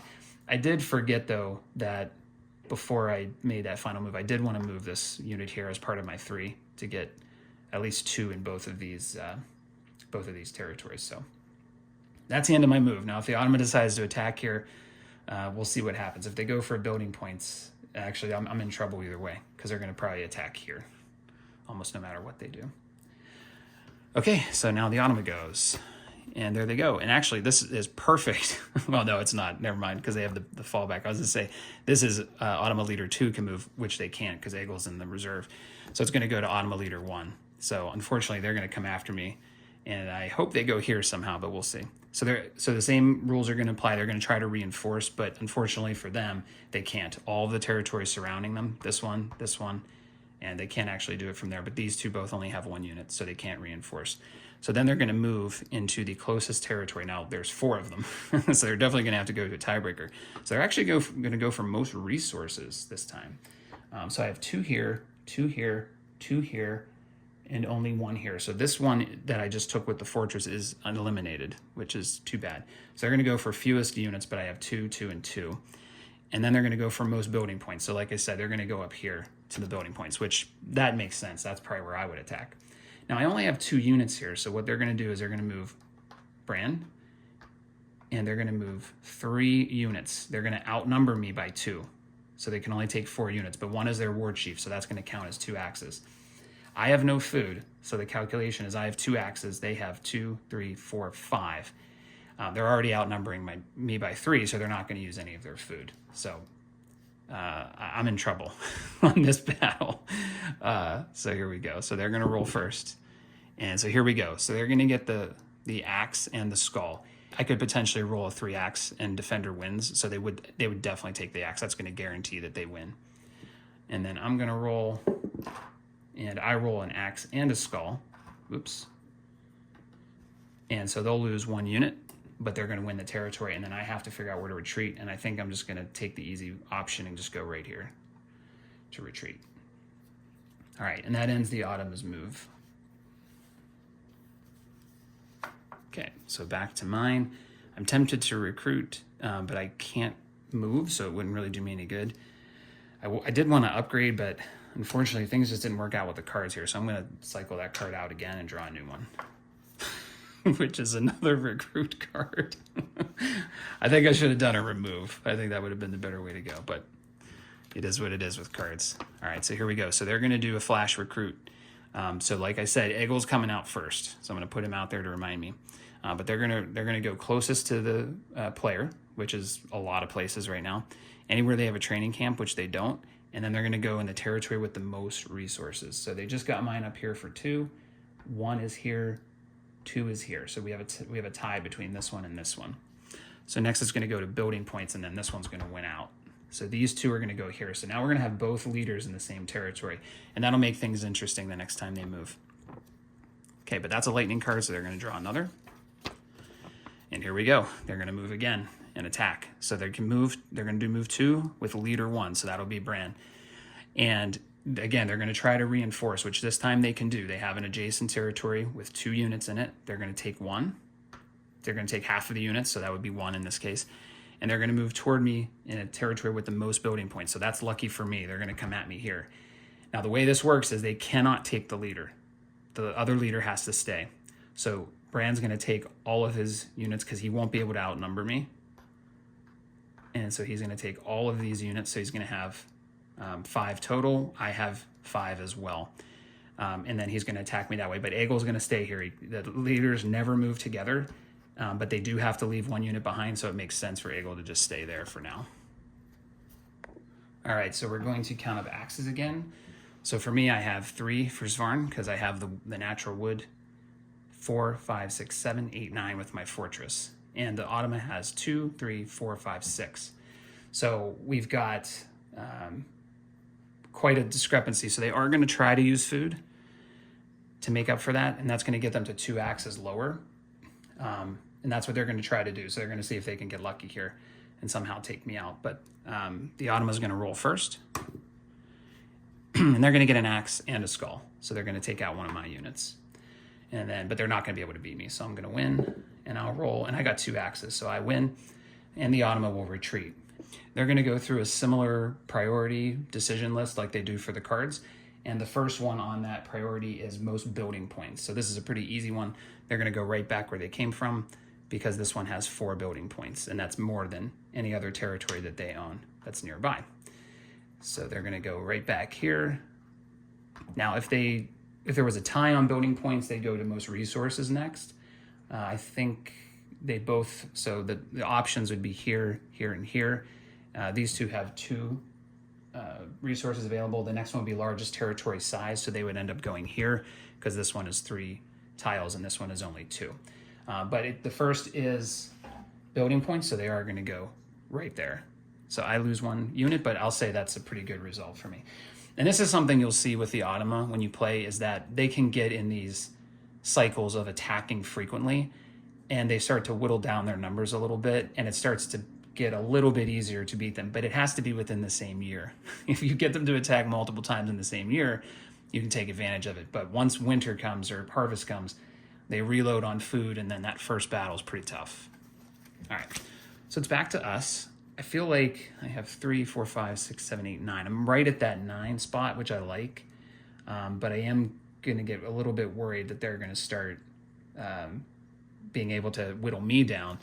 So I'm tempted to do a recruit because this is looking really nice right there. They only have 1 unit. I could take that away from them. But unfortunately, I don't have a move. So I'm afraid I'm going to cycle again. I'm going to cycle this one. Actually, you know what? I'm going to keep that one just in case. I don't want to go over 9. I'm going to cycle this one out with my last lure and just hope for a move. I got a feast. Perfect. So I'll be able to do whatever I want on the next turn. So this is the Automa's last card, and they're going to recruit. So they're going to recruit anywhere there's a training camp or their largest territory. So now that I've taken this one in the middle, which was 4, their largest territory is right here. So they're going to take a unit and place them there. So that's great. I don't want them to put it here. So that was a good one for me. All right. So the Automa's done. And like before, when it gets back to them, they will draw a new card from their, what they call the Automa deck, to determine which of those 2 cards are going to take. And to be honest with you, it's a pretty tough decision for me to not pass because both of those cards are great. One is Bribery, which lets me force the Automa to move units into another territory.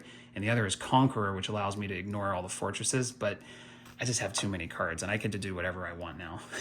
So I'm very tempted to take that territory from the Automa. And I think I'm just going to use the Feast to do that. I'm just going to go ahead and move in. I might just move in only with Svarn. Nah, you know what? I'll move in with 2, just in case. Because the problem when you move in with 1 leader, or just your leader, is there's a pretty good chance you're going to lose it to a skull on the dice. So I'm going to hope that they don't roll 2 skulls, but we'll see what happens. So there's no food, so there's no need to really... now that I think about it, they do have that fortress there. You know what? Before I do that, I'm going to actually play my recruit. And I'm going to recruit another one here and then bring that one into attack. So they have 3 axes. I have 3 because there's a wood. 4, 5. I have 5. They have 3. They can't use any food. So I'm going to hope I can pull this one out. So I'm going to go ahead and roll first. Perfect. I rolled 2 axes. Now the Automa's going to go. And they get a skull and an axe, so I'm going to lose. But I do take this territory, and they're going to retreat to most building points. So they're actually going to go here, which... I'm not too happy about that, but I am very happy that I took over that territory. So that's a nice way to almost end the round. So the Automa goes now. They're going to pull out a new card, and they're going to follow the priorities here. So they're going to go movement. There are no movement. They're both special cards. Explore. They don't have any, so they're going to take the first card, which is the Bribery card. And that one's 3 points for them at the end. So that's a big one for the Automa. And I'm going to use my last card to explore. I only have 1 place I can explore here. So I'm going to go ahead and do that. And I think at this point, well, I would like to get lore. That would be nice. Yeah, I think I'll do that. I'll take the lore and get another food here. And that's it. So I pass. I'll take the Conqueror, which at the beginning of this turn, I probably would have liked that, but it's not that important now. But that's okay. I'm happy to have it just in case there's some territory swapping on the next round. So we're going to do the normal harvest. So I now have 1, 2, 3, 4, 5, 6. So I'm going to get 6 fame now. Okay. Now the Automa is going to get 1 for this and 3 for this. So they're going to get 4. Okay. So that was a big round for me to prevent them from getting a ton of fame. All right. So now I'm going to get my resources. I'm going to get 1, 2, 3 food. And luckily, they actually did take out one of my units. So I think 1, 2, 3, 4, 5, 6, 7, 8. Yeah, I ended up with 9, so I only owe the 2 food. So that was a pretty good move. I do get 1 lore, and I do get 1, 2, 3, 4 wood. So I'm going to take that, and there we go. And the Automa didn't use any wood this round, so we're going to see them do the exchange that I mentioned last time. So the Automa is going to get 2, 3, 4 food. And they're going to get 1, 2, 3, 4 wood. And so, like I mentioned before, when they have 6 or more of food or wood, they're going to do a one-time exchange. So they're going to turn 3 of these food in and take a lore for that. Now they still have 6 food, but they don't do it twice. That's a one-time thing that they do. And they're going to get 1 lore from up at the top here. And the Automa is going to get a ton of cards for this next year because they are sitting at, I have 2 more large buildings in them. No, I'm sorry, actually I only have 1. They took my Altar of Kings. Okay, so they're going to get 1 for that and they're going to get 2 for their lore. All right, so move it to year 6. Bring out a couple more cards. Ooh, there's a good one. A 2 move with a 2 axe. That's a nice one. Any final battles. And then we're going to go ahead and into the next round. So I'm going to draw just my 4 cards again. And the Automa is going to immediately use their 2 lore. So they're going to get, so these are their 3 cards. So I have to do a shuffle. Okay, there's their 4. There's 2 more for their lore. And then 1 more for the building, for the extra large building that I have. So they're going to get 7 total cards this round. So this should be interesting. Okay, we're ready to start year 6. All right, so here's what I've got. This looks a little bit better than the last time. I don't think I'll use this round, most likely, unless they start coming after me, but it's good to have it just in case. So I could definitely do some building, and I might be tempted to do, again, something that hasn't necessarily worked for me in the past, but I'm not sure what else to do right now. I really want to keep this territory, definitely for the fame. So I think I'm going to use that. I can build for free, basically, for a small building. And I'm going to put a defense tower here. So now if they try to attack, they're going to lose a unit, guaranteed, and they also have a fortress to deal with. Of course, now they have lots of food again, so they can definitely overcome that, but at least gives me a little bit of protection. I don't think I'm going to do anything else right now. I actually might have wanted to do a training camp there. But the only problem is if the Automa takes that, then they're gonna get a triple recruit potentially. I think I'm gonna just wait and see what the Automa does. Lovely. So they're gonna move. So they're gonna do leader 2 this time. So that's gonna be Eggle. They cannot reinforce, and they're gonna move as close as possible to me. So now we're gonna do the tiebreak. Fewest units. There's actually 2 units in each of these. So that's tied. Most building points. So they're gonna attack here, which is probably the worst place for them to attack, although Svarn being here, it actually is pretty bad too. So Eggle's going to move as many as possible without outnumbering me by more than 2. So he's going to move himself in 3 units. And then we're going to go through our food calculation, or axes and food calculation again. So this time's a little bit different. I do have a decent amount of food. So I have 1, 2, 3, 4 with my fortress, but I could potentially have 7 with my food. So that's what the Automa looks at, as what is the, I'm sorry, I couldn't have 7, excuse me. I only have 2 units, so that would only be 2. I could do 6. He's got 1, 2, 3, 4, 5 already. So he's going to use 3 food. He's going to use 1 to get matching me with 6, and then he's going to use 2 more to get up to 8. So he's going to he can use 3 food. He's going to have 1, 2, 3, 4, 5, 6, 7, 8. And I'm going to have 1, 2, 3, 4. And I am going to use my food to get up to 6. I don't necessarily want to lose this territory. Now he's going to lose a warrior automatically. It's always going to be these before the leader. I don't get to pick. And then that's it. And then he's going to roll for attack. And he gets 2 skulls. So that's unfortunate. He's going to take me out. I wasted all that food and I have no chance of winning, but we'll see if I can take some of his out. Nope, just axes. So that was a really bad result for me. So he loses a unit. I lose 2. I lose almost all of my food, but at least he also loses almost all of his food. And that's it. I have nobody to retreat, so he takes over that territory. I do want to mention just really quickly that when the Automa attacks like they just did, they are still limited in terms of the food they can use by how many units they have. So in this case, it didn't matter because they had 4 units and 4 food. But if they only had 2 units, they could only use 2 food, not 3 or 4. So I just wanted to call that out if it wasn't clear before, but they are limited just like the player is. Okay, so now I'm thinking that Conquer card looks pretty good because now I could ignore from the territory. Once again, I go all out defense and it doesn't work, but I could ignore that. Unfortunately, though, I don't have a lot of units. So I'm just going to go ahead and use this to recruit another unit, and we'll start there and see how things go. All right, so back to the Automa. Okay, they're going to explore. So they're going to look for their largest territory that they can explore from, and that will definitely be this one right here. So this one is, they have this one up here with 2, this one with 3, this one with 2, and this one with 1. So they're going to do the one at 3. And they're going to be looking for wood this time. And they're not going to get it. So they're going to look for one where they can close. There's 2 of those. Actually, all 3 of them would work. But the next one is they're going to look for resources. So they're going to go like that. And that's going to actually close that for them. So that's 1, 2, 3, 4.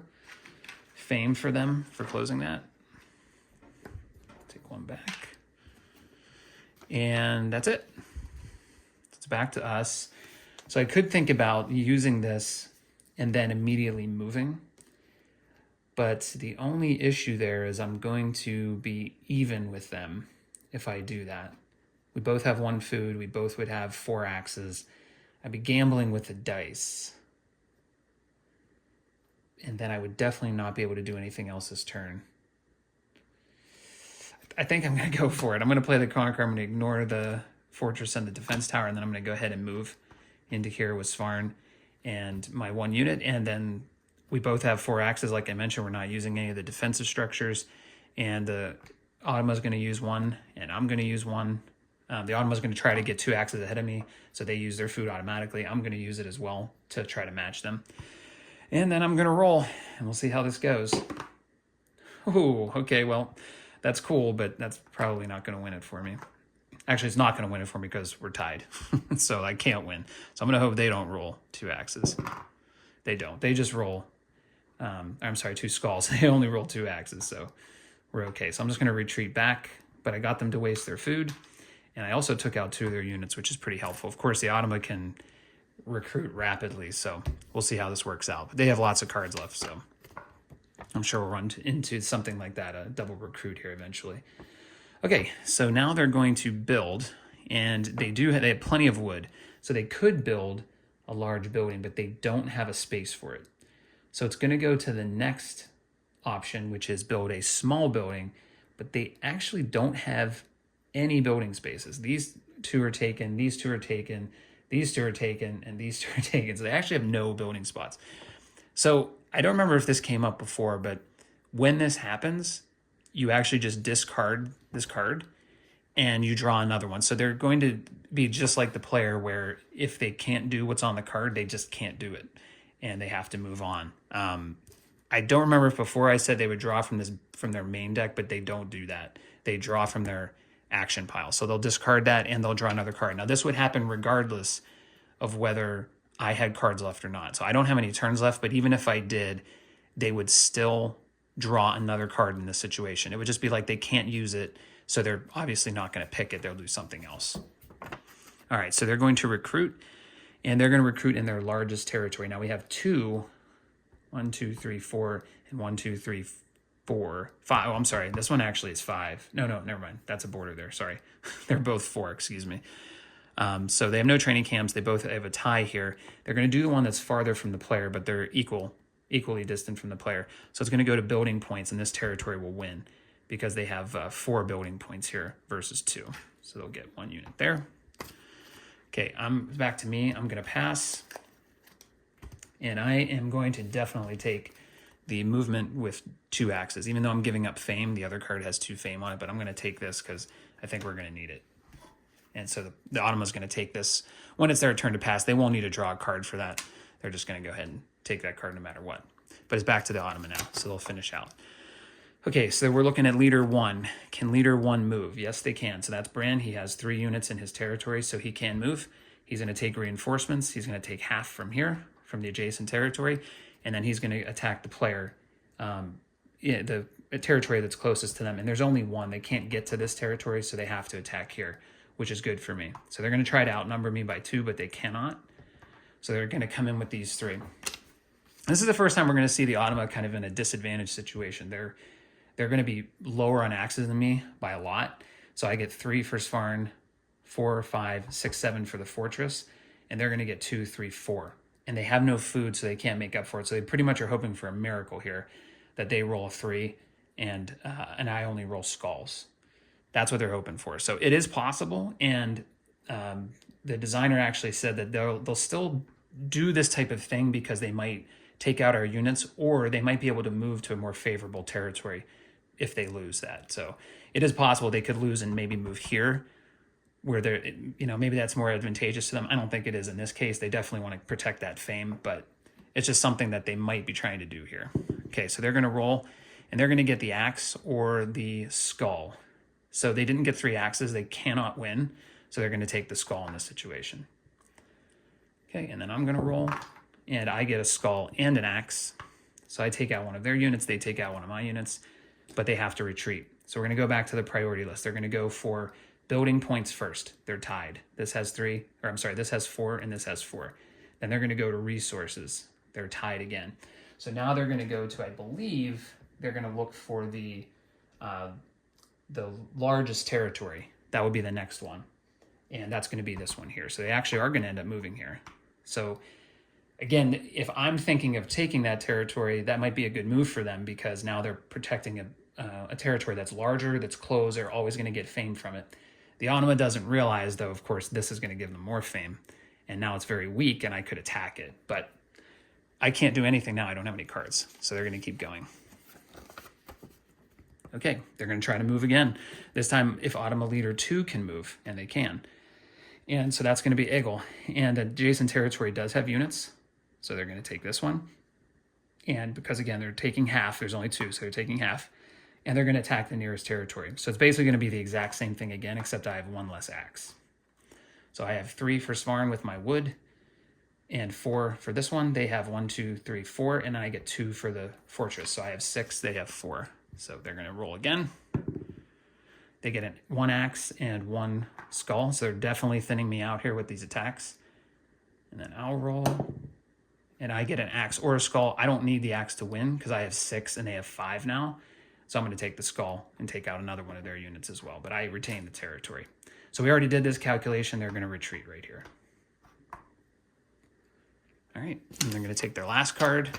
And they get a double recruit. So if they're going to do the closest to the enemy or the player, look for training camps. They don't have any. And they're going to go for most resources, which is going to be this territory here. They have 2. They actually have 3 resources. This one only has 1, and this one has 2. Now that I'm just realizing I did that wrong before. Yeah, this one only has 1. This actually has 2. I keep forgetting this is a wood. So Brand should have actually moved here. It wouldn't matter because they would have taken back. Egel would have still taken the 1 unit over. I think he actually would have taken 2. He still wouldn't have beat me. But I think this actually should be here if I go backwards. Sorry about that, but I forgot this actually has 2 resources in it. This one has 3, though, for the purposes of this recruit. So he would go here. Or these 2 are going to go here. So if I walk that back, what happened was Brand attacked me, and on his retreat, he and the other unit should have moved here because it had 2 resources, but he actually moved here. But in the end, it doesn't matter because what was in here would have just been moved over with Egel. He would have come in with 1 extra unit, but he would have lost anyway because we tied on axes. Or anyway, I would have just picked this one and won. So he still would have lost. It wouldn't have mattered. He would have lost a unit because I had more axes either way. It didn't, or I tied him, so it really didn't matter. All right, so Automa already got their development card. So we're good there. So everything ends. We're going to go back and do the harvest. So I'm going to get 1 for each of these, and then 2 for this. So that will be 4 for me. And then the Automa is going to get 2 for this one, 1 for this one, 2 for this one, and 3 for this one. They're going to get 8. So the Automa's starting to chip away at me. They might even have taken the lead here. So they get 8. So that's what they'll get there. Okay, so now we'll do resources. So I'm going to get 1, 2, 3 food. Get 3 food there. I'm going to get 1, 2 wood. And I'm going to get 1 lore. And I'm going to take this opportunity to trade in 3 wood there. I'm going to take another food. I'm debating whether I want to do that a second time. Feel like I'm not really going to need this much wood, at least not this turn. So I'm going to trade those in again for another food.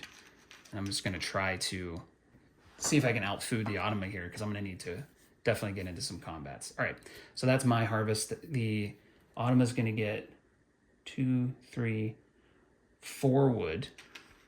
So they're going to have the same situation as before, where they're going to trade in, and then they're going to get 1, 2, 3, 4 food.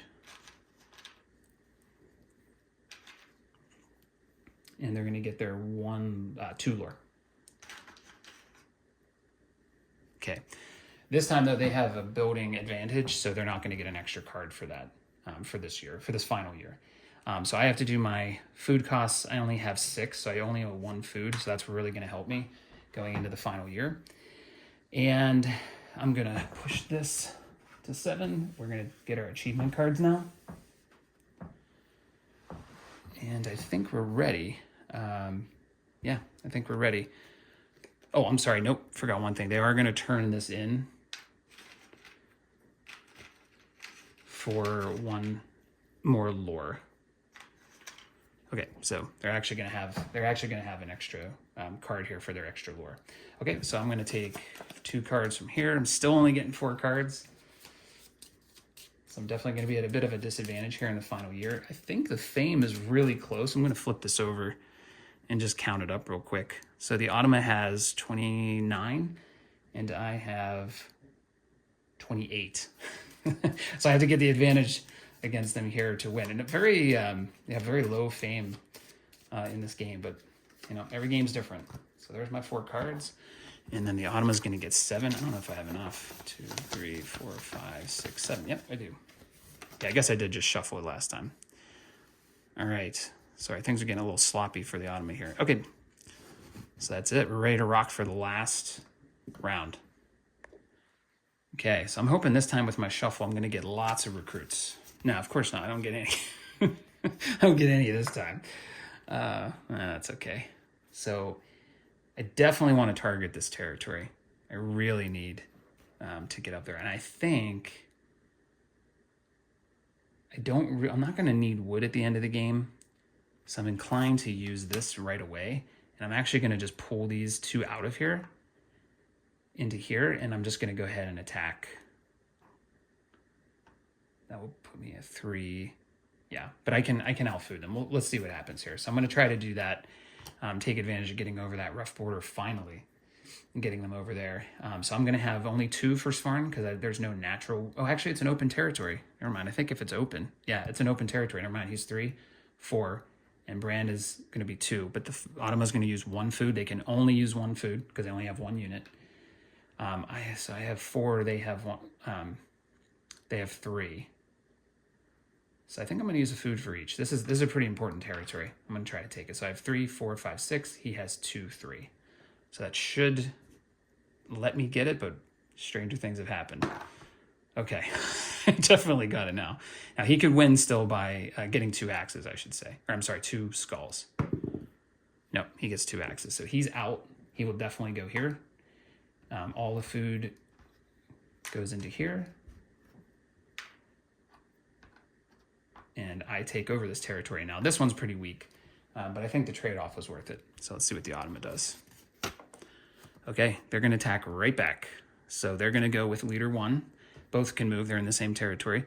They're going to take reinforcements. So here's a situation where we don't have an even number. We only have 3. I'm sorry, we have 3 in here now. So they're going to take half rounded up. So they're going to take 2 into here. And now Brand's going to move in, and he's going to try to outnumber me by 2. So there you go. And then we're going to count up axes. So I'm, again, going to have 4, because I have 3 for Svarn with the open territory. 4. He has 2, 3, 4, 5. So he's going to use as much food as possible. If I use both of mine, I'm going to be at 6. So he's going to use all 3. He's going to feed 3 of his troops. He's going to use all of his, the Automa, is going to use all of their food. And I'm going to use my 2. So I've got 6, they've got 8. Here we go. Automa rolls first. They get an axe and a skull. So they've got 9 plus a skull. So I'm going to need a 3 axe again here. Nope. I got 2 skulls. I keep calling them axes. Sorry about that. So they kick me out. I'm going to go right back here. Everyone's food is gone, so it's just a straight up brawl now for the rest of the game. All right, well, I thought I had made my move, but the Automa got me. So I could try to attack back because I could almost for sure win if I use this card. The problem is I would really only be able to attack with Svarn. I guess I could move both of them in and take the extra axe. But I don't know if I want to do that. So I think what I'm going to do, actually, I probably should take advantage when I don't have many units, but I just feel like I'm going to thin myself out too much. So I'm going to cycle the build, or I could upgrade. Yeah, actually, I think the upgrade might be the way to go here. No, actually, I'm going to cycle. I could upgrade to the Osmosis where I can recruit in all my wood territories, but I think I have a better card. So we'll see if we can maybe get lucky. So I'm going to use one lore and just redraw. No, didn't get lucky, although this could be useful. We'll see. Okay, Automa's turn.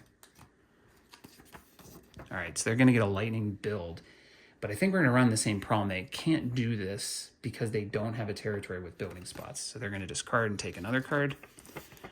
All right, they're going to, okay, so now they're going to try to explore. This is actually going to help me a lot. So if there are 2 or more Automa units in a territory, so we have 2, we're going to start with the farthest from the player. We can't do that one. One without a leader, we can't do that because they took all the units from here. A closed territory, so that would be here. And they're going to move to somewhere with the fewest units. So that's going to be either here or here. And the most resources, there aren't any. And the most open spaces, they're tied. They both have 1. The farthest from the player, which I think they're equal. So most building spaces, so they're going to go here. Okay, now that's a flash card, so they're going to go again. And they're going to explore. And they're going to do that farthest from the player. So that's 1, 2. This is 1, 2 as well. So that's a tie. So most resource, or sorry, fewest resources. So that's this one. So they're going to explore from there. Okay, and they're going to go for resources. So here's what we're going to do. It's always when we get the match, we're doing fewest rotations possible. So that's going to just be laying it exactly as I pulled it up. I don't know if I'm still centering it with it. Yeah, I still am with the Northgard logo. Okay. So they're going to expand there. Okay, luckily they didn't get any fame for that. Okay, so I think I'm going to use my Explorer, and I'm going to try to close this territory and just take the fame right now. Okay, luckily I can do that. So I'm going to go ahead and put that there, and I get 1, 2, 3 fame for that. Let's take a 10 and give back 7. Very good. I'm happy with that. Now the Automa goes again, and they're going to explore again. So they're going to do it from their largest territory where they can explore. So that's going to be this one. Oh, no. Yeah, that is. Yeah, it's 3. So they're going to... And I'm just realizing... No, we're good, I think. Hold on, sorry, I gotta go back because now I'm thinking, did I do this right? Yeah, it's farthest from the player, yeah, so that was right. Okay, I was a little worried that they could have explored from here, but it was farthest from the player, so that would win out there. Okay, sorry, there's a lot to keep track of here. So I'm gonna do an explore from this one because it's the largest territory with open spaces, and then we're gonna be looking for resources, which we have right here. So they're actually gonna unfortunately close this because they want resources. Well, they want food first, then they're going to go to resources, but they're going to close that territory. So they're going to get 4 fame for that one. So I'm falling behind here. And then they're going to get to go again because that was a lightning card. So they're going to try this. Now they do have a spot to build, but they don't have any large spots. So they're going to build a food silo because they have way more wood than food. Not a food token, a food salad. I think this has been going on too long. I'm getting tired. All right, there we go. And that was a regular, so they're done. So I'm really running out. I think my objective here is just to take this territory somehow. And I think the only way I can hope to do that is to get a recruit. Either my double recruit that I have or the one where I can recruit in all my wood territories. So I'm going to cycle one more time and pull a card.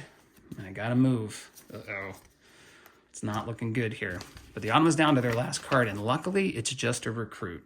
So I might have a chance here. So they're looking for training camps. They don't have any. They're looking for their largest territory. They actually have 2 now. And they're going to look next at the farthest from the player, so they're going to recruit here. So that's great for me. So they're going to go there. And that's it. The Automa's done. So these are all I have. I'm definitely going to cycle this move out because I already have a better move. We're going to hope for a recruit. Yeah, we got it. Someone take that recruit. I'm going to put one here, and then we're going for it. Oh, well, hold on. Before I do that, let's do it in the right order. The Automa is going to pass at this point. Now, when they're in the final year, they're not going to pull a card and use the priorities. They have their own set of priorities that they're going to use at this time. So they're going to take the card that is the best for them first. If they're tied, they're going to take what's best for the player. So we're going to look at both of these and see which would be best for them, and then if they're tied, which would be better for me. So 2 fame for each lore on your territories, including buildings. So they would get 4 for this. They have a carved stone and they have 1 lore here. For me, I would only get 1 as of right now. This is definitely going to be the one that gets more for them. So they're going to take this. 2 fame for every food. They have 1, 2, 3, 4, 5, 6, 7, 8, 9, 10 as of right now. So they're definitely going to take that. And that's probably going to win the game for them. I think I'm going to have a hard time overcoming that, but we're going to try. So I'm going to go ahead and use this now. And I get a 2 move, but that's not going to be enough to get anybody over here to help me. So I'm just going to take these 2 in, and we're going to hope for the best. All right, so the good thing is I'm going to put this here because I always forget axes on a card, but I'm going to get 3, 4, 5, 6. They're going to get 3. So if they roll 2 skulls, I'm out. If they happen to roll 3 axes, I'm out, maybe. But we'll see what happens. So I'm going to attack. I get 2 more axes. So I'm going to win as long as they don't roll 2 skulls. No, they rolled 2 axes as well. So we know they're going to go out to here. And I'm going to take over this, and I'm just going to pray that that's enough fame for me to win. I don't want to be embarrassed here in the teach video. All right, so I pass, and that's it. So I'm going to take my achievement card. I'm going to add it into here, and then we're going to just do harvest as normal. So I'm going to get 2, 3, 4, 5, and then 6, 7, 8. So I'm going to get 8, which I don't really think is going to be enough for me to overcome the Automa, but we're going to find out. So okay, take the 8, gotta find a 5 here, there we go. And the Automa is going to get 2, 3, 4, 5, 6, 7.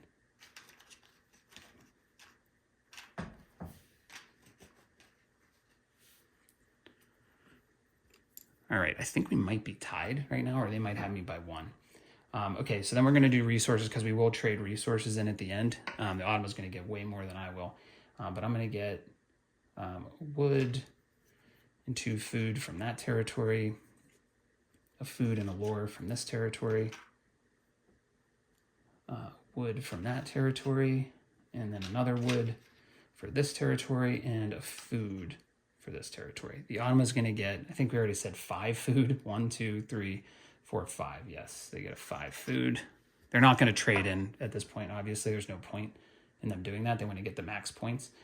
So they're going to get 1, 2, 3, 4, 5 food. And if I miscalculated one of these, I'm sorry. I may have missed a couple times. I'm not sure. And then they're going to get 2 lore. So, wow, the Automa has a lot of resources. I think I'm going to lose. But we'll see. Okay, so then you're just going to add up fame normally at the end of the game. You're going to take the cards, the Automa is going to take their cards, and any fame that's awarded is going to be added into the calculation. I'll do that real quick and then give you the final result. All right, so I added it up. The Automa had a whopping 16 points from their cards, and then I think they got 7 from their resources. They had so many resources. So they got 23 fame. I had some resources, but not enough to overtake him. The Automa has, I believe, they have 58, and I ended with 55. So I think I got all the calculations right. I apologize if I missed something, but the Automa just got me here. I think this helped me a lot, taking that over, but just wasn't enough to beat them. So that's it. That's my solo playthrough of Northgard. I hope this was helpful. Seems like there's a lot of interest in this, which is why I decided to do this video.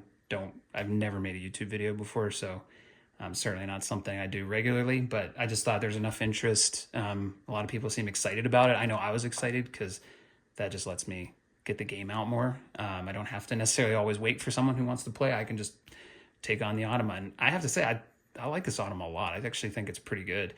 I don't play that often with Automa opponents, but compared to the other ones I've done, like Scythe and Wingspan, Everdell, a couple other ones, they always feel like they're playing by a different set of rules. And this one feels like they're doing pretty much the same thing as the player, except for a couple little things, like the way they calculate how they move, but a player might do it the same way. Obviously, they don't pay winter costs, but other than that, they play fairly close to the way the player would. And it actually is a pretty convincing opponent, in my opinion. I did already mention that this is compatible with the War Chiefs and the creatures. It's also compatible with the new event cards that are going to come out with the expansion. So those are going to have a different effect every single year. So, and a lot of them are from the video game, if you're familiar with it, like an earthquake, where you have to pay wood to repair your buildings, an infestation of rats that's going to try to take some of your food. Some of them are beneficial. You might get lore at the beginning of the year. They're all just different things that happen during the year that mix things up, which is pretty cool. They are compatible with the Automa, but they don't affect it, just like creatures. So it's, you might get a small benefit from them, but most of the time it's going to hurt you pretty bad. Like it's just another way it just saps you of resources. So, if you want to use them, you can. I didn't personally find that it added that much to the game, but mostly just made it even harder for me. The first game I played with the events and the creatures, it was very difficult. But you can see even here, even just playing the Automa one-on-one is a pretty good battle. I don't think I really played super great. I made a horrible mistake at the beginning with this rough border, but I think if you play really well and you get lucky with cards, I had a couple hands there where they were all the same thing. But I think if you get decent cards, you can probably take out the Automa if you're familiar with this game. And if that's the case, you can easily up the challenge. But I think overall, I like it a lot. I think it's great. I've actually even tried it using 2 Automas, and it worked pretty well. It was really hard, but it did work. You just treat the Automa as like another player when you're evaluating these cards, and it actually worked okay. I mean, it's completely experimental. It's not meant to be used that way, but I found it actually worked pretty well. So I'm going to post a couple other videos of just short ones where I just go through how to evaluate a card, how the movement works, just little things like that. Just if you don't feel like watching a 2-hour video, but I hope this helped. Again, if you want to back the Kickstarter, you can check out the link in the description. And if you want to see more in-depth videos, like I said, Jonathan from Getting Games has a great tutorial. And yeah, thanks a lot for watching.